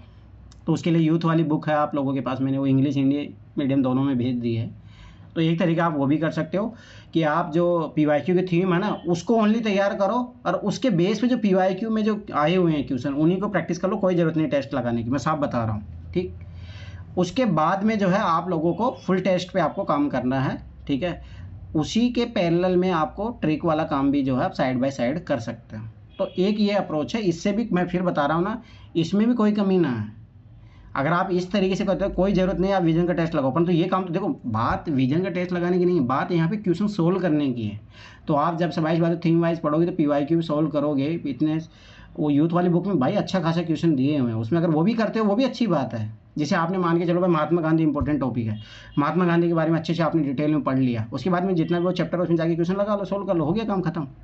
बात क्वेश्चन सोल्व करने की होती, परंतु हाँ उसके बाद में है ना, चाहे आप विजन के सेक्शनल टेस्ट लगाओ या ना लगाओ, फुल टेस्ट तो आपको लगाने हैं, ये बात याद रख लेना। वो जितनी कोचिंगों के लगा सको फुल टेस्ट, परंतु वो तैयारी के बाद, ऐसे नहीं है कि आधी अधूरी तैयारी लगा रहे हो 40-50 नंबर आ रहे हैं, कोई मतलब ना है भाई उस चीज़ से। फुल टेस्टों में फिर मैं बता रहा हूँ सेक्शनल टेस्ट में तो अभी चाहे विजन के है ना। हाँ एक और बात, ये उन चीज़ों उन लोगों पे लागू होती है जिनका मतलब बेसिक जो 2-3-4 अटैम्प्ट दे चुके हैं, अच्छा खासा ठीक ठाक पढ़े हैं, तो वो लोग है ना क्या कर सकते हो, डायरेक्ट आप विजन का टेस्ट सोल्व कर सकते हो। कोई ज़रूरत नहीं है कि आप उसके लिए पढ़ो पहले चीज़ें जाके, ऐसा कोई ज़रूरी नहीं है। आप डायरेक्ट विजन का टेस्ट लगाओ, वहाँ से भी सीख सकते हो, मतलब रिवर्स मेथड बोलते हैं इसको, कि आपने टेस्ट लगाया, गलती अपनी आइडेंटिफाई की, सॉल्यूशन में जाके उनको करेक्टिफाई कर लिया, ख़त्म बात। तो ऐसे करके भी आप साइड में कर सकते हो। ऐसा कोई ज़रूरी नहीं कि आप सिलेबस पढ़ो प्रॉपर, वो टाइम बचा भी नहीं है। मैं तो पहले बोला था तुम लोगों को, और मैं लगभग सितंबर अक्टूबर से अब यार बोलते आ रहा था भाई पढ़ लो पढ़ लो, पर वही है किसी ने देखो अभी तक वो ये मुद्दत लगाया जो भी अभी ये भी 10-15 दिन में ख़त्म किया है टेस्टों को। तो मैं फिर 12 बता रहा हूँ, देखो टाइम अब बहुत कम है, तो अब बहुत सिस्टमेटिक तरीके से प्लान बनाओ, उसी अकॉर्डिंग आगे बढ़ो। अगर थोड़ी बहुत भी गड़बड़ी की है ना अब बर्दाश्त नहीं होगी। अब एक भी चीज़ आप मिस आउट करते हो, अब जैसे जिसमें मैं कुछ चीज़ें कंपलसरी बता देता हूँ। देखो अगर जिसने विजन का टेस्ट नहीं लगाए चल जाएगा, परंतु उसको जो थीम वाला जो काम है ना पीवाईक्यू की थीम, उस पर काम करना पड़ेगा। अगर वो सोचे विजन का टेस्ट भी ना लगाऊं मैं, पीवाईक्यू की थीम भी ना लगाऊं मैं, और ऐसे में एग्जाम दे लूँ ट्रिक के भरोसे या थोड़ा बहुत मैं पढ़ पढ़ा के, नहीं होगा। मैं पहले बता रहा हूँ एग्जाम मत ही देना अगर वो ये ऐसा सोच रहा है। क्या तो आप विजन का टेस्ट लगाओ अच्छे से, या पीवाईक्यू की थीम पे अच्छे से काम करो। ये दोनों में से एक काम तो करना ही पड़ेगा, क्योंकि देखो क्या होता है जब आप विजन का टेस्ट लगाते हो ना उसमें थीम ही तैयार होती है एक तरीके से, ये बात याद रखना। पर हाँ ये कि उसमें थोड़ा वाइड अप्रोच हो जाता है, पर वो थीम तैयार हो जाती है। जब आप पीवाईक्यू के अकॉर्डिंग थीम तैयार करोगे उसमें भी आपका जो है थीम तैयार हो जाएगी। तो दोनों में फ़ायदा है, पर ज़्यादा फ़ायदा तो मेरा मानना है कि अगर आप विजन के जो टेस्ट को अच्छे से तैयार करते हो वो भी फ़ायदा है, परंतु अगर पीवाईक्यू की थीम के अकॉर्डिंग जाओगे तो थोड़ा सटीक जाओगे। एग्जाम के रिस्क लेना है पर सटीक जाओगे, वो फ़ायदा है उसमें। पर हाँ ये कि विजन का टेस्ट लगाते हो तो आपके करंट अफेयर के टॉपिक भी तैयार हो जाते हैं, तो उसका भी फ़ायदा है भाई। हर चीज़ का एक अलग फ़ायदा होता है, पर नुकसान किसी चीज़ का नहीं है, ये बात याद रख लेना, ठीक है। तो ये चीज़ याद रखना, ठीक है। सर एक बात पूछूं, टेस्ट सीरीज में विजन क्यों फेमस है, मतलब विजन बाय? देखो मेरा मानना है कि कोचिंग मार्केट में विजन जो है सबसे पहले से टिका हुआ है, पहली बात। दूसरी बात उसके टेस्ट सीरीज़ का एक अप्रोच होता है, ऐसे वो फालतू का रैंडम नहीं बनाते भाई, उसका एक मेथड रहता है उनका, किस पैमाने पे बनाने हैं, किस लेवल पे बनाना है। और दूसरी बात उस टेस्ट सीरीज़ का आउटकम क्या होगा, मतलब समझ रहे हो, बच्चा अगर हमारी टेस्ट सीरीज करता है, इसका एनालिसिस के थ्रू गुजरता है, तो उसको क्या फ़ायदा होगा। और कोचिंगों को देखना, पहली बात विजन में है ना, डिटेल में सॉल्यूशन सबसे ज़्यादा विजन कोचिंग में मिलेगा। आप किसी भी कोचिंग को उठा के देख लो, इतना डिटेल सॉल्यूशन कोई कोचिंग नहीं देता है। उठा के देख लेना चाहिए, किसी भी कोचिंग का तुम टेस्ट सीरीज उठा के देख लेना, कोई कोचिंग वाले इतना डिटेल सॉल्यूशन नहीं देते हैं, पहली बात। दूसरी बात, विजन कितने सालों से पकड़ है भाई। और दूसरी बात वहाँ पे है ना भाई, जैसे मैं कोचिंगों में काम किया हूँ, तो विजन का क्या है ना कि कोर टीम है भाई उनका टेस्ट सीरीज बनाने वाली, और इतने सालों से काम कर रहे हैं, तो अनुभव भी है, एक्सपीरियंस भी है, तो उन चीज़ों का फ़ायदा मिलता है। दूसरी बात है ना, वहाँ पे बहुत अच्छा खासा प्राइस मिलता है भाई, एक क्वेश्चन का बनाने का 1000 रुपये मिलते हैं, तो वो चीज़ का भाई सब ऐसी बात, वो अपनी तरफ से पूरा एफर्ट देता है उस क्वेश्चन में बनाने में, तो ये भी कारण है। मतलब फिर दूसरी बात रिलायबल है ना, कि आज मैं सही बोल रहा हूँ, हज़ारों से पिछले 10 साल के टॉपर उठा के देख लो तुम, उन्होंने भी यही बात बोली है। तो बात है ना, रिलायबल भी है, और उन्होंने ट्रस्ट है उस चीज़ का, तो इसीलिए देना चाहिए, और क्या। पर देखना नहीं, ओनली IAS चाहे कितना भी हो, कोई भी कोचिंग का जो टेस्ट है विजन के आगे, मैं फिर बता रहा हूँ, फेल है। सर कॉपी पेस्ट करते हैं विजन। हाँ, विजन का कॉपी पेस्ट करते हैं, ये भी बात हकीकत है। जितने कोचिंग वाले हैं सब 5-6 मतलब क्वेश्चन, मेरा मानना है कि ओरिजिनल जो काम करता है वो विजन ही करता कल है। वो दृष्टि वालों ने भी कॉपी पेस्ट किए हुए हाँ। थे, एक क्वेश्चन कॉपी पेस्ट था उनका। अरे हकीकत है वही है कि हाँ। वो तुम पुरानी टेस्ट सीरीज देखोगे ना, विजन का वहां से उठा के रखते हैं। अच्छा। इसीलिए बता रहा हूँ, ओरिजिनल काम विजन ही करता है, तो इसलिए ज़्यादा अच्छा है कि अपन उसी पे रिलाई करें ना। और अपन क्यों एक्सपेरिमेंट पे उतरे, जब ऑलरेडी टॉपर सब बता रहे हैं कि भाई, हाँ। तो बात तो वो होती है ना। तो ठीक है, देखो मैं फिर बार बता रहा हूँ, ये चीज़ कर लेना। उसके बाद में जो मैं PDF भेजूंगा, कल तक शायद हो सकता है मिल जाएगी, तो इस PDF के लेकर आपको ये काम करना है। सबसे पहले जो थीम वाला, तो चलो वो सिविल डेली आइस वाला दोबारा शिवानी भेज देना ग्रुप में, तो सब लोग उसी से, तो ज़्यादा अच्छा है कि उसी में ठीक है। थीम है। सर आप एक काम करोगे क्या, बताइए। मतलब जो भी UPSC के मतलब पेपर्स हुए हैं इस साल वाले, जो इम्पोर्टेंट लगते हैं आपको, वो एक बार भेज दोगे ग्रुप में, जिससे कि हम देख लेंगे उन्होंने क्या क्या वहां से क्वेश्चंस लिए हुए हैं। उसका एक पर्पज जो मैं बताता हूँ, लगभग जो अपने PT हुआ था ना 2025 वाला, उसके बाद जो आप UPSC वेबसाइट पे जाना, उसके बाद जितने भी प्रीलिमिनरी एग्जाम हुए हैं, प्रीलिम्स वाले, ठीक है, जैसे जियो साइंटिस्ट हुआ, CDS NDA भी हो चुका है, जो 2 जुलाई अगस्त में CDS NDS होता है।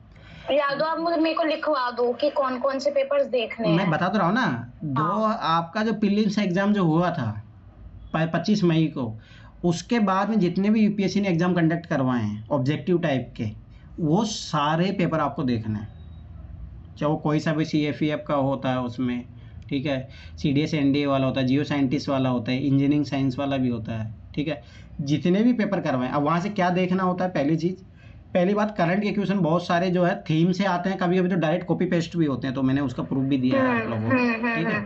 तो पहली चीज़ तो आपको वहाँ से करंट अफेयर की थीम लेनी है, ठीक। दूसरा चीज़ स्टैटिक पार्ट में देखना, वो है ना, जैसे उस साल जब ये 2023 वाले की बात है, उससे पहले ना वो लोग साइक्लोन इनके बारे में पूछ रहे थे, तो UPSC ने पूछा था अर्थक्वेक के बारे में। हाँ, नहीं आपको याद है एक क्वेश्चन है ना, आकाश सर ने भेजा था 1 साल पहले, वो था कि वो इंडियन इंटरनेशनल डेट लाइन वाला, और इस साल अपन को देखने को मिला था, उन्होंने जरूर भेजा था ये वाली चीज, मुझे अच्छे से याद है, उन्होंने अपने ही वही मैं बता रहा हूँ कि इससे आपको थीम पता करनी है कि वो किस थीम पे क्वेश्चन बना रहे हैं, तो वो आपको ये जो 2025 मई के बाद में जितने भी पेपर हुए हैं उस पे काम करना, और ज़्यादा पीछे मत जाना है, ऐसे तो फिर 10-20 सालों को मतलब नहीं है, टाइम भी नहीं है अभी, उतना ही कर लेना, उससे भी आपके कम से कम 10-15 क्वेश्चन सही हो जाएंगे, इतना मैं गारंटी बता रहा हूँ। उतना कर लेना, अगर आपके पास टाइम है, आप रिसर्च कर सकते हो तो बहुत अच्छी बात है, कर लो, ये काम भी बढ़िया। करंट अफेयर की थीम भी पता चल जाएगी आपको। दूसरी बात, जो स्टैटिक पार्ट में जो है कि वो कहाँ से पूछ रहा है, कहाँ से क्वेश्चन बना रहा है, वो आपको दिख जाएगा। हाँ, जैसे मैं बताता हूँ 2024 के पेपर का बताता हूँ, जो यूनेस्को वाले जो क्वेश्चन है ना, उसने ऑलरेडी CDS NDS में पूछ लिए थे। अच्छा, तो थीम रिपीट होती है, क्वेश्चन रिपीट। हाँ, सुब्रमण्यम जयशंकर वाला जो आया था ना बुक वाला, वो डायरेक्ट रिपीट होता है। तो ऐसे क्वेश्चन रिपीट होते हैं, थीम तो जरूर रिपीट होती है, कुछ कुछ क्वेश्चन भी डायरेक्ट रिपीट हो जाते हैं। जैसे 2023 में बता रहा हूँ, ये वाला आया था ना, जननी सुरक्षा योजना वाला, वो क्वेश्चन पूछा हुआ था, जियो साइंटिस्ट में पूछा था, मैंने वो भी डाला था, तो वो आपको मिल जाएगा। तो ये आपको देखना पड़ेगा। तो उसमें यह है कि 2025 के बाद में जितने भी एग्जाम UPSC ने करवाए हैं, जितने भी एग्जाम कंडक्ट करवाए हैं, उनका स्टैटिक पार्ट और करंट अफेयर वाली थीम वो वहाँ से उठा सकते हो आप, और क्वेश्चन भी सॉल्व कर सकते हो, तो वो काम करना चाहिए। तो वो तो मेरा मानना है कि एक एक्स्ट्रा एक काम है, जब आप अपना थीम वीम काम कर लेते हो उसके बाद में और श्योर होना चाहते हो उसके लिए कर सकते हो वो काम। पर जो मान के चलो अभी टॉपिक वाइज क्लियर नहीं किया है, टेस्ट नहीं लगाए हैं, या मान के चलो PYQ भी सोल्व नहीं किए हैं, तो फिर उनके लिए वो क्या ही काम का। बात तो ये है ना भाई, ये उनके लिए फ़ायदा है जो मान के चलो पॉलिटी अच्छे से लगा के बैठे हैं, तो वो एक अपना प्रैक्टिस से क्वेश्चन भी सोल्व कर लेंगे और थीम का भी आइडिया ले लेंगे। ज्योग्राफी अच्छे से सोल्व कर चुके थे, जियो साइंटिस्ट इनमें है ना बहुत अच्छे ज्योग्राफी क्वेश्चन पूछे जाते हैं, पॉलिटी के बहुत अच्छे क्वेश्चन पूछे जाते हैं। तो वहाँ पे जब आप पढ़ लोगे तब ज़्यादा फ़ायदा है ना। आप मान के चलो पढ़े ही नहीं हो बेसिक सी, तो फिर क्या ही मतलब है, वो थीम उठा के क्या कर लोगे आप, वो थीम तो आपको ऑलरेडी इधर भी मिल जाएगी। बात ये है ना, जैसे आज मैंने ग्रुप में भेजा था जैनिज्म बौद्धिज्म का, और वो है ना मैंने इसीलिए भेजा था कि वो उसमें ऑलरेडी कंप्लीट है जैनिज्म बौद्धिज्म, तो भाई उसको पढ़ लो भाई, हर साल क्वेश्चन आता ही है जैनिज्म बौद्धिज्म से। शायद आपके 2025 में नहीं आया ना, तो अब की बार आएगा, देख लेना 2026 में। सर एक उसको इंग्लिश में भेज दोगे क्या? अच्छा है, इंग्लिश में नहीं, वो हिंदी में था। अरे जैनिज्म बौद्धिज्म तो इंग्लिश मीडियम में कितना मटेरियल पड़ा है भाई, हिंदी हाँ बहुत मटेरियल है इंग्लिश मीडियम वालों के पास तो बहुत ज्यादा। वो तो सब है मेरे पास, पर वो अच्छा लगा मुझे काफी। आगे फेंक दूंगा, अच्छे बच्चों के पीछे मत पढ़ो, वो तो हिंदी मीडियम वालों का था, इसीलिए मैंने भेज दिया था कि हिंदी मीडियम वालों। नहीं मैंने हिंदी वाला पढ़ा, मैं पूरी बात तो मैं हिंदी वाला पढ़ा सर, अच्छा लगा, पर वही है थोड़ा इंग्लिश में होता तो मजा कुछ और होता। कुछ ही नहीं होता, चुपचाप पढ़ लो उसी को जो तुम्हारे पास है। फालतू में 10 जगह मत भागो। ठीक है, तो ये रही बात मैं फिर बताता हूँ, मेरी ट्रिक वाली क्लासेज आप लोगों के पास है, जिसके पास नहीं होगी मेरे को पर्सनल मैसेज कर देना, मैं भेज दूंगा। टॉपिक वाइज भी है, ईयर वाइज भी है, पर मैं फिर बता रहा हूँ ज़्यादा अच्छा ये होगा एक चीज़, हाँ वो ये भी समझ लो कि जो मैं ना ट्रिक का PDF भेजूंगा ना, तो शायद मैं ऑलरेडी PDF तो दे ही चुका हूँ, उसके अलावा भी मैंने जो एक्स्ट्रा ट्रिक, उसके अलावा मैंने 200 ट्रिक बनाई है लगभग, है ना। तो ये चीज़ याद रखना, उनको पहले पढ़ना सारों को, है ना। मेरी राइटिंग जैसी भी है पर वो समझनी पड़ेगी आप लोगों को ना। और कोई ऑप्शन है नहीं। तो आपको क्या करना है कि वो ट्रिक्स को पढ़ लेना, पहले 4-5 बार रिवाइज करना, उसके बाद में जो है खुद से पेपर सोल्व करने का ट्राई करो। मैं फिर बता रहा हूँ वो ज़्यादा सीखने को मिलेगा।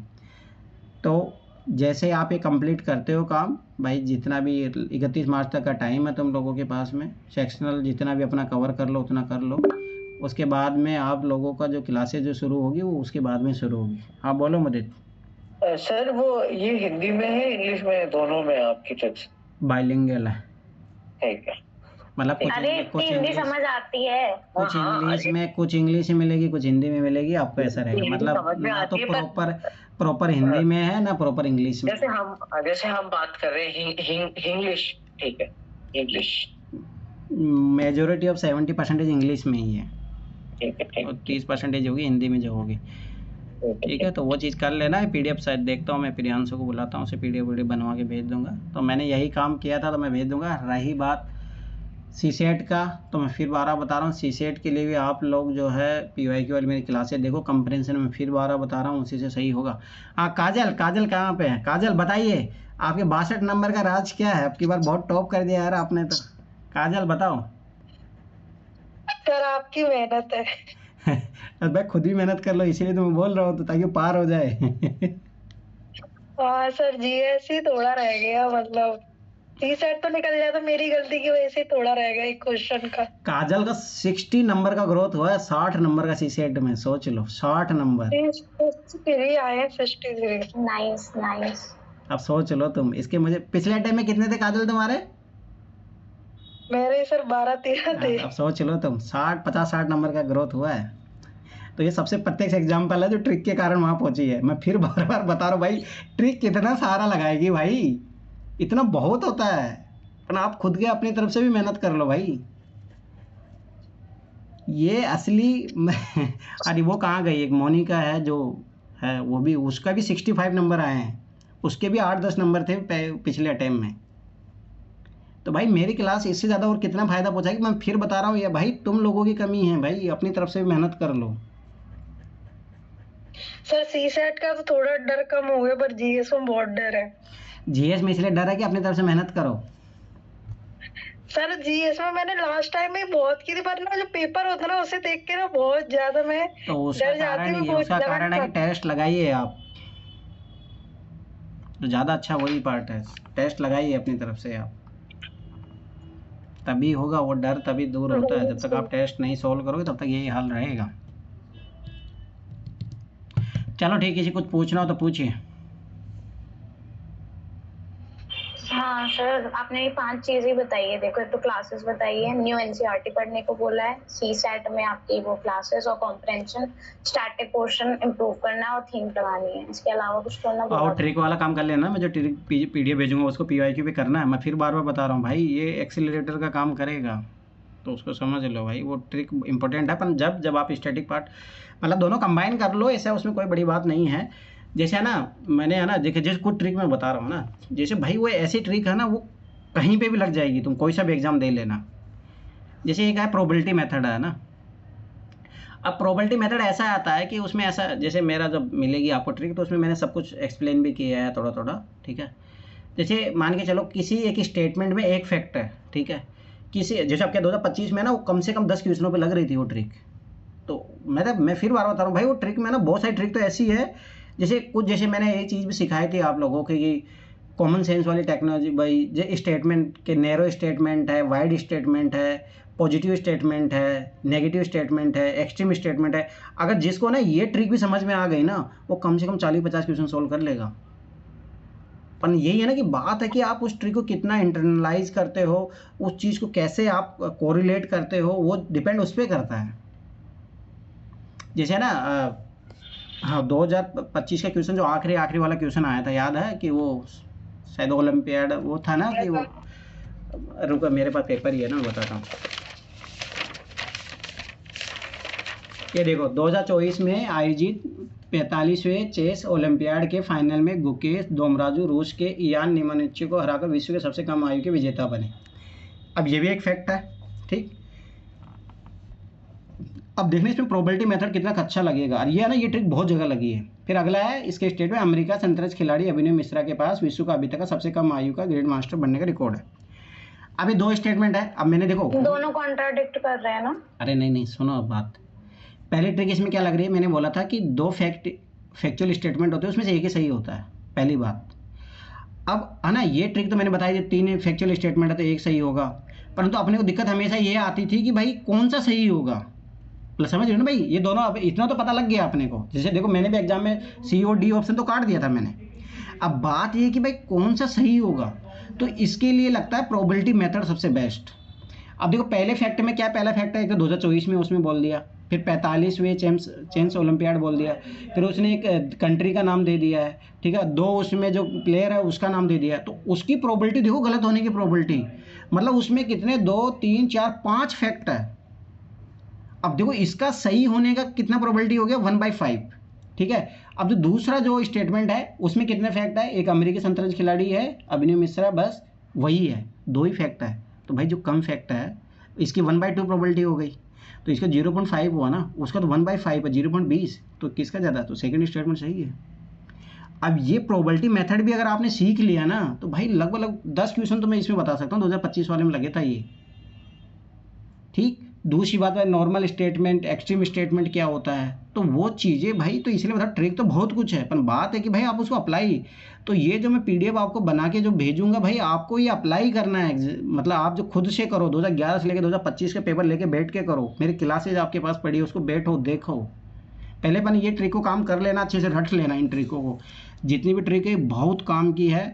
मैं फिर बार बता रहा हूँ, जब मैं क्लासेस शुरू करूँगा तब हाँ हो सकता है कुछ चीज़ें समझ में ना आए, मैं पहले बता रहा हूँ कुछ ट्रिक्स जैसे है, मतलब वो जब मैं समझाऊंगा शायद हो सकता है तभी समझ में आए। पर मेरा मानना है कि उस टाइम के लिए उसको होल्ड कर लेना, ऐसा नहीं कि सर आप बताओ भाई, पहले जो हो सकता है आपको 10 ट्रिक नहीं समझ में आए, 190 ट्रिक तो है, उसको तो समझ के अप्लाई करो पहले।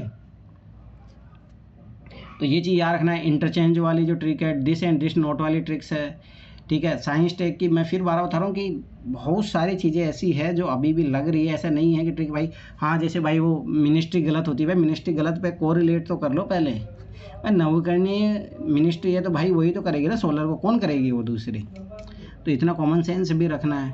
अब वो संविधान वाली जो बात आई थी कि भाई संविधान परिभाषित करता है, तो देखो कुछ चीज़ें ऐसी है जो तो पता होनी चाहिए, नहीं भी पता ना तो आप ज़्यादा नुकसान में नहीं रहोगे अगर ट्रिक लगाते हो। जब देखो मैं फिर बता रहा हूँ, ट्रिक अपन कहाँ यूज करते हैं, जब नहीं पता हो। जब पता है तब ज़बरदस्ती यूज मत करो कि हाँ संविधान परिभाषित करता है ये गलत है। जब आपको पता है कि ये बात संविधान में लिखी है, उसके बावजूद भी अगर आप गलत करें तो फिर तो मूर्खता है ना आपकी।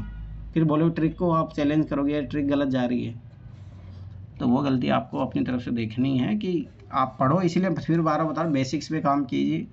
अब जैसे मैं खुद अपने आप की मैं गलती देखो भाई, मेरे 53 नंबर आए हैं और वो इतने कम नंबर आने का सबसे बड़ा कारण है कि मेरा बेसिक गायब हो गया भाई। मैंने लास्ट को 2022 में पढ़ा था, उसके बाद से मैं ऐसे एग्ज़ाम दे रहा हूँ ट्रिक के भरोसे। थोड़ा बहुत बेसिक नॉलेज तो वही है, गलतियाँ हुई है, ट्यूशन पढ़ने में गलतियाँ हुई है, ठीक है, बेसिक कॉन्सेप्ट जो है रिवाइज नहीं होने के कारण गलतियाँ हुई है, तो सीधा सा असर दिखा है, सीधा सीधा मेरा 20-30 नंबर कम हो गए। इसीलिए मैं फिर बार बता रहा हूँ कि बेसिक्स अच्छे से कीजिए, तभी काम आएगा और नंबर भी तभी बढ़ेंगे।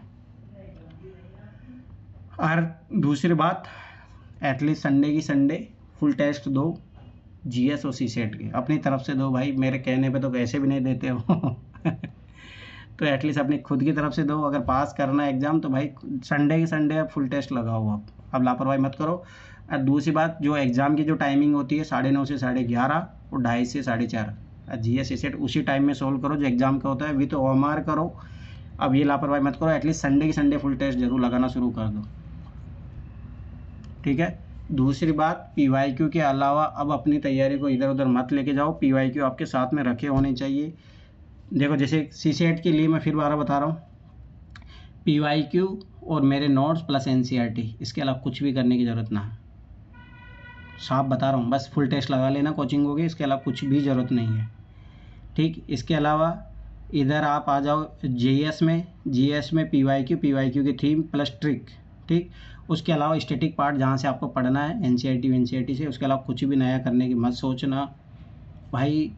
थीम वाइज थोड़ा बहुत अपने आप को जरूर एक्सटेंड कर लेना, कि जैसे मान के चलो जैनिज्म बुद्धिज्म आप एनसीईआरटी में देखो तो ज़्यादा नहीं मिलेगा आपको, हकीकत बात ये है जहाँ से वो क्वेश्चन पूछता है। तो हाँ, उसके लिए थोड़ा आप डीप जा सकते हो, स्टैंडर्ड बुक को थोड़ा कवर कर सकते हो। परंतु जहाँ से लग रहा है, जैसे ज्योग्राफी है भाई, वो वहीं से पूछता है, मैंने सारे पेपर देख लिए हैं ज्योग्राफी के, वहीं से पूछता है एनसीईआरटी से। तो क्यों आप उसके लिए फिर अब ज़्यादा ज्ञानी बन रहे हो, जीसी लियोंग पढ़ रहे हो, या ये कौन सा माजिद हुसैन पढ़ रहे हो? कोई ज़रूरत नहीं है भाई, एनसीईआरटी पढ़ लो। तो जिस सब्जेक्ट की जितनी ज़रूरत है उतना ही कवर करो। साइंस टेक का, करंट अफेयर का अलावा जो स्टैटिक वाले पार्ट है वो चैप्टर में भेज दूंगा, ठीक है। और रही बात, मैं फिर बार बार यही बोल रहा हूँ कि ज़्यादा पढ़ने की बजाय ये है कि जो पढ़ो वहाँ से गलत नहीं होना चाहिए क्वेश्चन। अब जैसे मेरा पिछले साल भाई फंडामेंटल राइट का क्वेश्चन गलत हुआ, मतलब डीपीएसपी का गलत हुआ था, उसके कारण गलत हुआ था। शेड्यूल अनुसूची का क्वेश्चन गलत हुआ तो मैं फिर बताऊँ कैसे निकलेगा भाई, पीटी हो गया नहीं, कोई चांस नहीं है। तो ये गलती है भाई मेरी है, इसमें किसी की गलती नहीं है। अब मैं किसी को ब्लेम कर ही नहीं सकता। तो ये आपको भी देखना है कि भाई मेरी कौन सी, जैसे मुझे पता है मेरा जब भी पॉलिटी और हिस्ट्री गलत होता है, और खासतौर से पॉलिटी गलत होता है, मेरे जीएस का कट ऑफ कभी नहीं निकलता। जब भी मेरे जीएस कट ऑफ, मैं कब फेल हुआ हूँ जीएस कट ऑफ में, मैं 18-19 तो छोड़ ही दो, उसके बाद मैं 21 में फेल हुआ हूँ जीएससी कट ऑफ में, और उसके बाद में ये 2025 है, सोचो 4 साल बाद में मेरे जीएस नहीं निकला है, पहली बार हुआ है 4 साल बाद में। तो इसका कारण रहा है पॉलिटी के बेसिक क्वेश्चन गलत होना। तो इसीलिए मैं फिर बार बार बता रहा हूँ कि भाई बेसिक्स पे काम करो, ट्रिक जितना सीखना चाहिए। मैं फिर बता रहा हूँ, आप जिसको भी ऐसा लगता है ना, कोई सा भी कोर्स लेके देख लेना तुम किसी भी कोचिंग का, मैंने जितनी ट्रिक सिखाई है ना, कोई नहीं सिखाएगा, ये बात भी याद रख लेना। तो ट्रिक्स की कमी नहीं है अब आप लोगों के पास में। हाँ, ये अलग बात है कि आप अप्लाई नहीं कर पा रहे हो, उसके इश्यू हो सकता है, या आपके बेसिक्स स्ट्रॉन्ग नहीं है, कमी हो है, उस कमी को दूर कर लो, ऑटोमेटिक नंबर आएंगे 120 130। पर वो कमी, उस पर तो काम करो पहले। चलो ठीक है, किसी को और कुछ पूछना तो पूछिए, नहीं तो फिर वाइंड अप करते हैं क्लास का, 1 घंटा तो हो ही गया है। बोलो, किसी को कुछ पूछना है?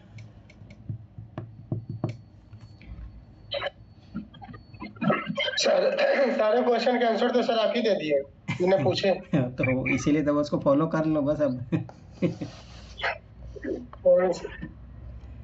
चलो ठीक है, तो फिर पढ़ लो भाई, पढ़ लो। मैं फिर बता रहा हूँ। और दूसरी बात, हाँ, इतना समझ लो कि भाई किसी को लगता है कि, देखो मैं फिर बता रहा हूँ, ऐसा भी नहीं है कि तुम लोगों को 20 घंटा पढ़ने की जरूरत है, 16 घंटे। परंतु ये भी याद रख लेना कि जो आप थीम डिसाइड करोगे उसमें चाहे हो सकता है 10 घंटे लग जाए, तो वो पढ़ना तो पढ़ना ही है। ऐसा नहीं है कि आप 2-3 घंटे पढ़ रहे हो, काम कुछ ही नहीं होगा ठीक है, थीम पे टारगेट करो, थीम अकॉर्डिंग काम करोगे, मतलब टारगेट बना के पढ़ाई करो। ऐसा नहीं कि हाँ मैं 12 घंटे पढ़ रहा हूँ सर, भाई उससे कोई मतलब ना है, ये बात याद रख लेना, उससे कुछ भी मतलब नहीं है। अगर आप सोचो कि अब जैसे आप लोगों में से कुछ हो गए जो 12 घंटे 16 घंटा पढ़ रहा है, पर कुछ है कि भाई मैंने 5 टॉपिक अच्छे से कर लिए, अब इन टॉपिक्स में से कोई सा भी क्वेश्चन आ जाए, कोई सा भी यूपीएससी कैसे भी पूछ ले, मैं क्वेश्चन सही कर दूंगा, तो उसकी पढ़ाई सही है, ये बात याद रख लेना। तो अभी जो ये 2 महीने है ना, इस पढ़ाई की ज़रूरत है कि जो आप पढ़ो वो वहाँ से क्वेश्चन सही होने ही चाहिए, ये बात याद रख लेना, वो गलत नहीं होनी चाहिए। चाहे आप कम ही पढ़ के जाना, फिर बता रहा हूँ एग्जाम में, परंतु जो पढ़ के जाओ उससे ये है कि हाँ कि ये क्वेश्चन कहाँ से यूपीएससी पूछ लेगा, जैसे क्लाइमेटोलॉजी क्वेश्चन पूछ लेगा तो भाई मैं सही करके आऊँगा इसको, ये बात याद रख लेना। सीसेट में नंबर सिस्टम से क्वेश्चन आएगा तो मेरा सही होगा ही, उसको अच्छे से तरीके से तैयार कर लो, पैसेज को इतना अच्छे तरीके से तैयार कर लो, कैसे भी यूपीएससी पूछ ले। मैं गारंटी साथ बता रहा हूँ 25 साल जो 15 साल के ये पैसेज है ना, ये सही, इसी को बार बार सोल्व कर लो तुम, 10 बार इसी को सोल्व कर लो, एक भी क्वेश्चन गलत नहीं होगा तुम्हारा। पर बात है ना, काम करोगे तब होगा ना वो चीज़। जो बोलते हैं सीसेट नहीं, तो भाई उसका कारण यही है कि आप आधा अधूरा काम करते हो, आधा अधूरा काम करते हो, तब ये हाल बुरा है। जो काम करो उसको अच्छे लेवल पे लेके जाओ कि हाँ यहाँ पे अब मुझे कोई भी टक्कर नहीं दे सकता। जिसे बोलते हैं ना डोमेन, कि ये मेरा डोमेन है भाई, ये सब्जेक्ट से यूपीएससी कुछ भी पूछ ले, इस टॉपिक से कुछ भी पूछ ले यूपीएससी, यहाँ से मेरा क्वेश्चन गलत नहीं करा सकता। जिस दिन इस लेवल पे पढ़ाई करोगे ना तब जाके यूपीएससी निकलेगा। वो आधा अधूरी ने अज्जल गगरी छलकत जाए, वो वाले काम तो आधा अधूरा ज्ञान तो मारता है, वो एग्जाम में भी मारेगा, ज़िंदगी में भी मारता है आधा अधूरा ज्ञान, हमेशा याद रख लेना ये बात। तो अपना डोमेन बनाओ। और एक चीज़ और ये याद रख लेना, जैसे मेरा जो है मानना है कि अगर जैसे मान के चलो आप कोई भी चीज़ पे कमांड करोगे ना, जैसे मान के चलो किसी ने अपना पॉलिटी अच्छा कर लिया, जैसे रमेश है भाई, इसका हिस्ट्री से कर रहा है, पीएचडी कर रहा है, ये हिस्ट्री पे कमांड कर ले, तो भाई जीवन में मैं ये भी गारंटी दे रहा हूँ कभी बेरोजगार नहीं रहोगे। अगर जिस डोमेन में अपनी मजबूती बना ले कि भाई इसमें मुझे कोई भी चैलेंज कर दे, कोई भी सब्जेक्ट में तुम पकड़ बना लो, चाहे पैसेज से बना लो, रीजनिंग मैथ पे बना लो, या जीएस में किसी भी सब्जेक्ट में बना लो, अगर उसमें तुमने अगर पकड़ बना ली अपनी, या ज्योग्राफी में, या जो भी है सब्जेक्ट, तो याद रख लेना आप जीवन में कभी बेरोजगार नहीं रहोगे।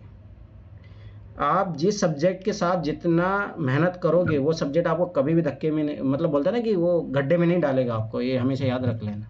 पीएचडी वालों को कुछ नहीं आता, सही में बता रहा हूँ।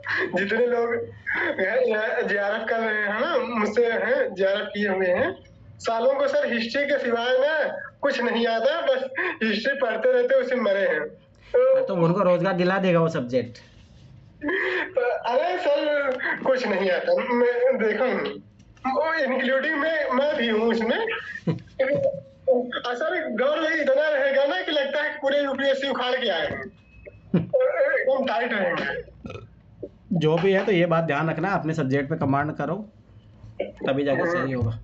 चलो ठीक है फिर, bye bye, good night. Good night, good night. हाँ क्या बोले युवराज, बोलो। शेड्यूल क्या रहेगा, कैसे क्या पढ़ना है, क्या पढ़ाओगे? देखो शेड्यूल तुम्हारा यही है कि सबसे पहले जो तुम्हारे पास ऑलरेडी जो क्लासेज पढ़ी है, बात क्लासेज की है ही नहीं, बात है कि तुम अपना स्टैटिक पार्ट अच्छा करो युवराज। तो जैसे मान के चलो भाई, पहले तो अपना, जैसे मैं बता, जैसे मेरे खुद के कम नंबर आए हैं अब की बार, तो मैं सोच रहा हूँ कि भाई जैसे मैं पैसेज उठा रहा हूँ, तो अब मैं पैसेज इस तरीके से कैसे मैं भाई, अगर जैसे मुझे पता है कि मुझे पैसेज करने हैं एग्जाम में, तो भाई मैं उस पे इस तरीके से काम करूँगा कि भाई 27 पैसेज आते हैं तो भाई मेरे 25 सही होने ही चाहिए। तो उस तरीके से कमांड करो, उनको 4-5 दिन लेके बैठो भाई आप, ठीक। जब लग जाएगी कि हाँ अब उनको बार बार लगाओ भाई, यूपीएससी के क्वेश्चनों को बार बार सोल्व करो, ठीक है। मेरी क्लासेस देखो, उसके साथ देखो, आपको ट्रिक समझ में आ जाएगी, फिर उनको आप बार बार अप्लाई करो। पहली चीज़ ये है। तो जब आपका ये श्योर हो जाए कि आपका कंप्रेंशन में 25 प्लस सही हो जाएंगे, तब उसके बाद जो आप फिर नंबर सिस्टम उठाओ, फिर नंबर सिस्टम के सारे क्वेश्चन कर लो, सारे टॉपिक जो है उसमें जीरो वाले जो है, डिविजिबिलिटी वाले रूल है, सब कुछ है, उनको इतना स्ट्रॉन्ग कर लो कि हाँ अब नंबर सिस्टम से कोई सा भी क्वेश्चन मुझे पूछ लेगा वो मेरा गलत नहीं होगा। तो आपको वो काम करना है। साइड बाय साइड आप जो है PYQ पर, हाँ अब विदाउट PYQ के आप काम मत लेके चलो, बिना PYQ का तैयारी आगे मत बढ़ाओ। जो भी काम करना, कोई भी सब्जेक्ट पढ़ रहे हो, जैसे पॉलिटी पढ़ रहे हो, तो भाई पहले जो वो सिविल दिल्ली से IAS वाला जो भेज, अब कौन आया भाई, ठीक है। तो ये चीज़ याद रखना कि आपको क्या करना है कि टॉपिक वाइज जो है तैयार करना अपने आप को। और वो सिविल दिल्ली वाला शिवानी भेज देना ग्रुप में दोबारा, ये सब लोगों का आधे से तो लोग सोते रहते हैं। तो युवराज आपको क्या करना है, वहाँ से टॉपिक उठाना है, एक एक टॉपिक उसी अकॉर्डिंग पढ़ लो। दूसरा काम, अगर टेस्ट सीरीज लगाना है विजन का, तो 15 दिन है आपके पास, ये लगा लो, इसी में सेक्शनल टेस्ट खत्म कर लो, 22-23 टेस्ट। अगर वो नहीं कर सकते तो कोई दिक्कत नहीं, साइड में कर देना, ये टॉपिक वाइज जो है वही काम कर लो।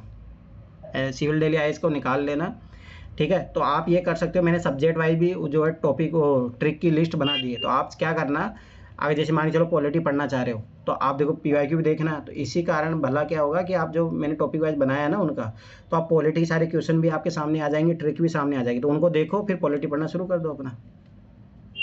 तो ऐसे भी कर सकते हो। और मैं हाँ रीजनिंग मैथ का मैं फिर बता रहा हूँ, वो क्लासेज मैंने टॉपिक वाइज भी डाल दिए, आप लोगों को ईयरली वाइज भी है, उन पे काम करो भाई तभी होगा। एक बार भेज देना क्लास से, क्या हो गया?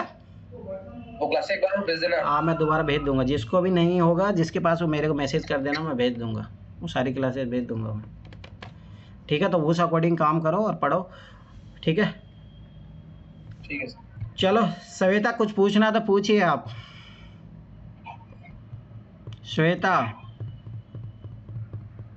गायब हो गई। नहीं सर। पढ़ाई वढ़ाई चल रही है नहीं चल रही तुम्हारी?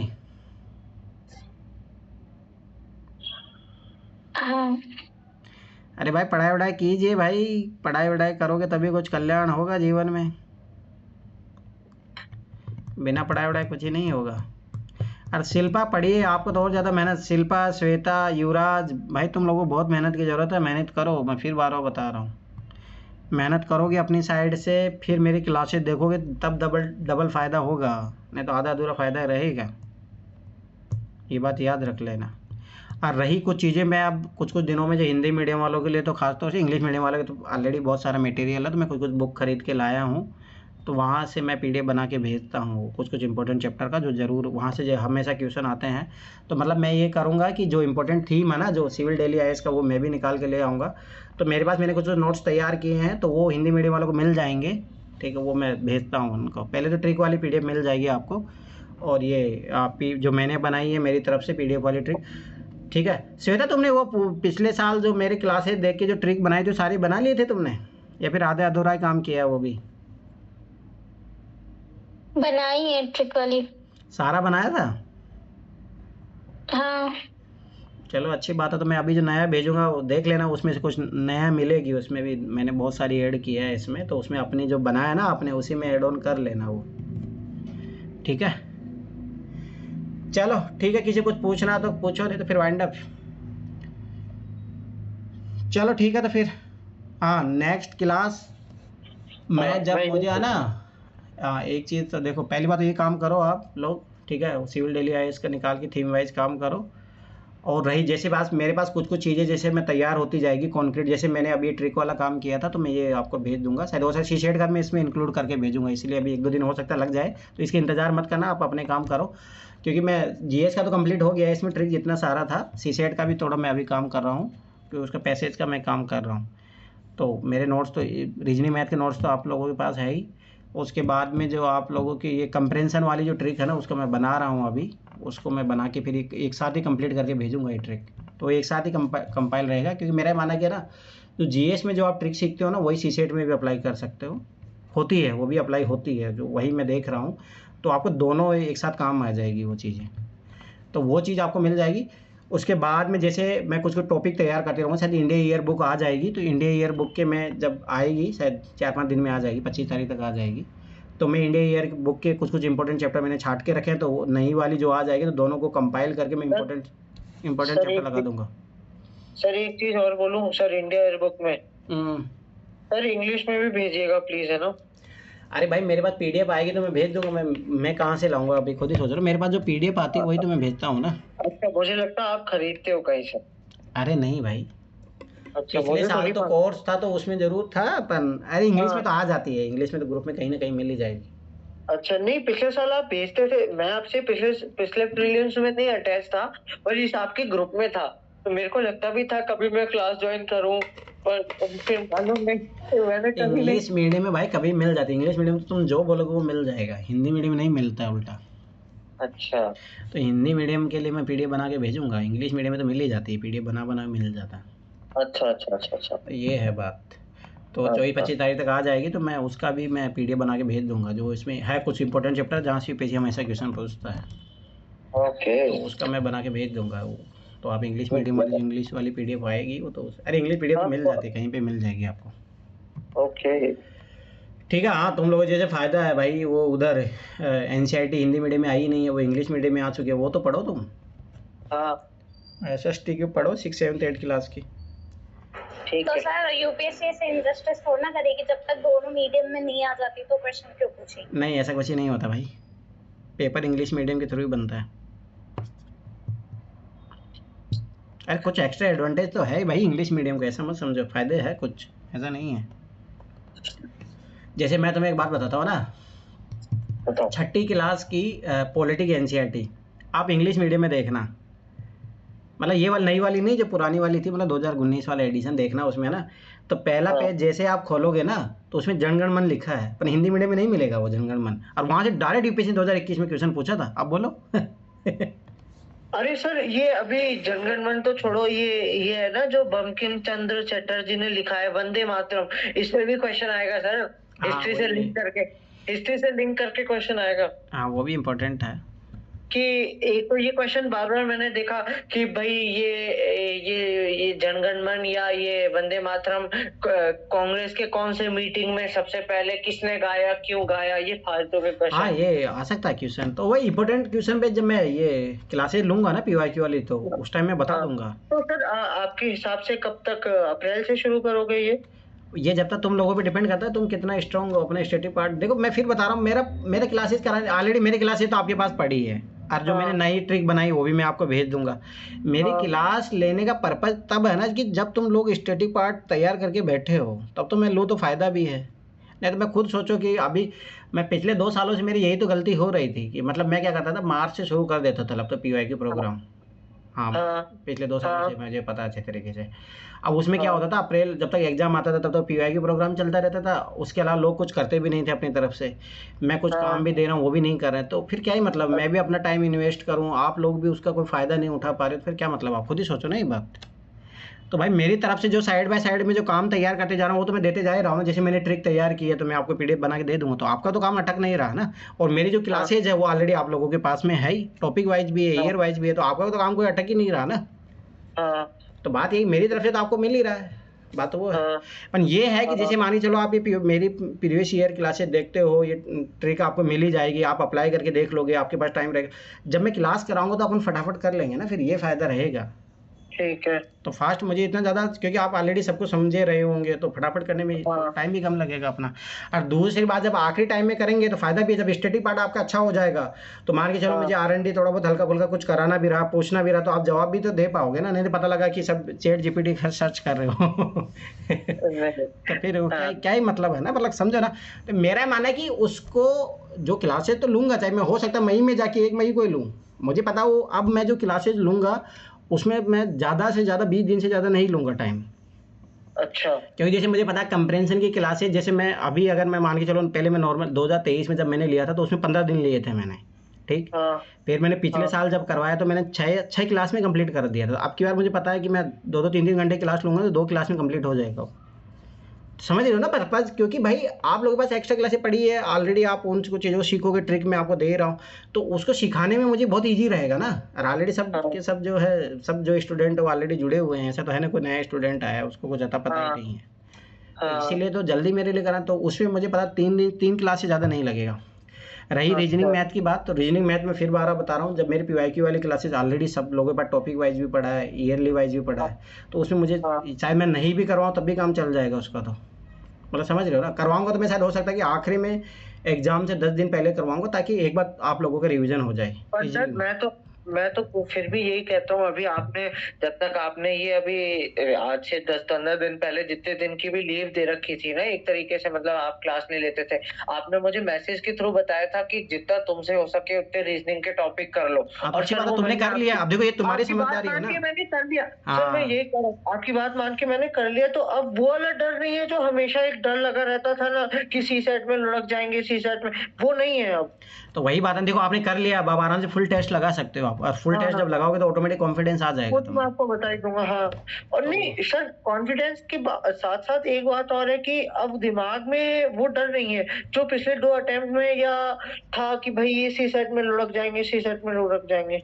अरे सबसे बड़ी गलती तो यही होती है ना कि आप लोग, आपकी बार ये हुआ ना कि जैसे आप लगभग तुम तो मेरे से 1 साल से लगभग डेली मतलब हमेशा हर मंथली कुछ ना कुछ CSET पढ़ते रहे ना, और ऐसे जब आप खुद से तैयारी करते तो उसमें होता है कि आखिरी के कुछ मैं दिनों में देख लिया तो देख लिया सीसीट। हाँ हाँ, वो तो है। वो सबसे बड़ी गलती होती है। और इसी चीज़ का तो फायदा मिलता है कि जब आप किसी से मॉनिटरिंग लेते हो, आपके मतलब अंदर मेंटरशिप, कोई हाँ मेंटरशिप, ये आपको फायदा कोई ना कोई हुआ। मॉनिटर करने वाला होता है तो चीज़ें पता हो, जैसे भाई मैं तुम्हें वही डांट ना। देता हूँ कि ये चीज़ मत करो, ये चीज़ सही नहीं नहीं है अच्छा तुम्हारे है लिए। ना सर। मैं आपकी डांट ना, मैं जैसे स्पीकर पे ही क्लास सुनता हूँ, मैं कानों में नहीं लगाता, मेरे दर्द है, इन्फेक्शन हो रहा है, अभी दवाई चल रही, तो वैसे भी दवाई नहीं भी चल रही होती है, जब भी मैं स्पीकर पे ही रखता हूँ आपकी क्लास, तो घर वाले भी सुनते हैं कि ये मतलब आपकी अच्छी बात है, बातें फिर तो हैं। अकाउंटेबिलिटी बनी रहेगी वो घर तुम्हारी। वाले भी सुनते हैं कि ये क्या, ये बच्चों को कैसे कराते हैं, मतलब। और आपकी बात, जैसे कोई आता है, मैं पर्सनल बात बता रहा हूँ, जैसे कोई रिश्तेदार आता है, कोई आता है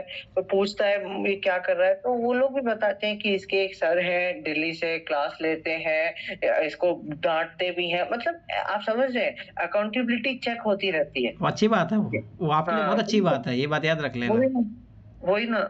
और सर एक खबर भी आपको देनी थी सर, तानिया 11 पास हो गई, 82% आई है उसकी। अच्छी बात है, बोर्ड पे ध्यान दीजिए। अब तो 12th क्लास पे काम करना पड़ेगा। 12th क्लास पे काम भी करना पड़ेगा, शायद वो सोच रही है कि वो क्लैट करेगी, उसको सर लॉ करना है, उसका अभी से क्लियर है।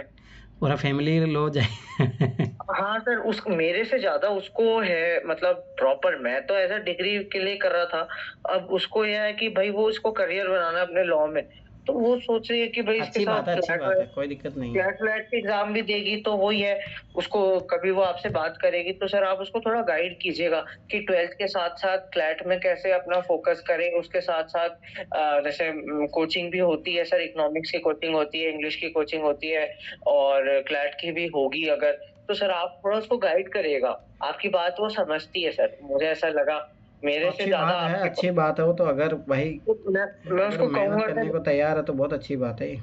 नहीं सर मेहनत तो तैयार है, पर उसको थोड़ा अभी बच्ची है ना, थोड़ा समझाना पड़ता है सर। कोई और नहीं, इसलिए होता है, नॉर्मल बात है वो, स्वाभाविक सी बात है, इसमें कोई बड़ी सर, बात तो नहीं। मैं आपसे कभी बात करवाऊंगा, मैं उसकी आपसे, आप सर थोड़ा उसको समझाइएगा ऐसे कि भाई मैंने कहा है, ऐसे नहीं। उसको बोलो कि उसको अभी है ना, अभी क्या है कि हाँ, देखो अभी कोई स्कूल की छुट्टियां रहेगी तो अभी नहीं क्लेट की सर, जो तैयारी हाँ करना है तो अभी कर लो। हाँ क्योंकि जब स्कूल स्कूल चलती रहेगी तब थोड़ा मुश्किल होगा ना, बर्डन हो जाएगा, तो अभी कर लो। जो भी मेन सब्जेक्ट है जो आपके सिलेबस से लिंकेज हाँ नहीं है फिर उनका कोचिंग कर लो। हाँ, वो तो है ही सर। बाकी उसको थोड़ा अभी थोड़ा सा बताना पड़ता है, मतलब अभी वो काफी छोटी है, इसलिए मेरी बात तो सुनती कम है थोड़ी, इसलिए मैंने सोचा आपसे कहूँ, आप बताएंगे उसको।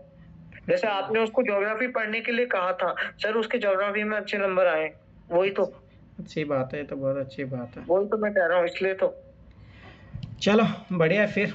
ठीक है, तो ठीक मेहनत है सर, करिए भाई, पढ़िए। मिलते हैं सर। किसी को डाउट होता तो मैसेज कर देना, मैं मेरे तो को कर ही मैसेज दूंगा छोड़ मैसेज। देना। हाँ और हाँ रही दूसरी बात, जिसको क्लासेस चाहिए होगी मेरे को मैसेज कर देना, ठीक है। हाँ, मैं कर। चलो ठीक है सर, ठीक, thank you okay, thank bye you. Bye, good night. Okay sir.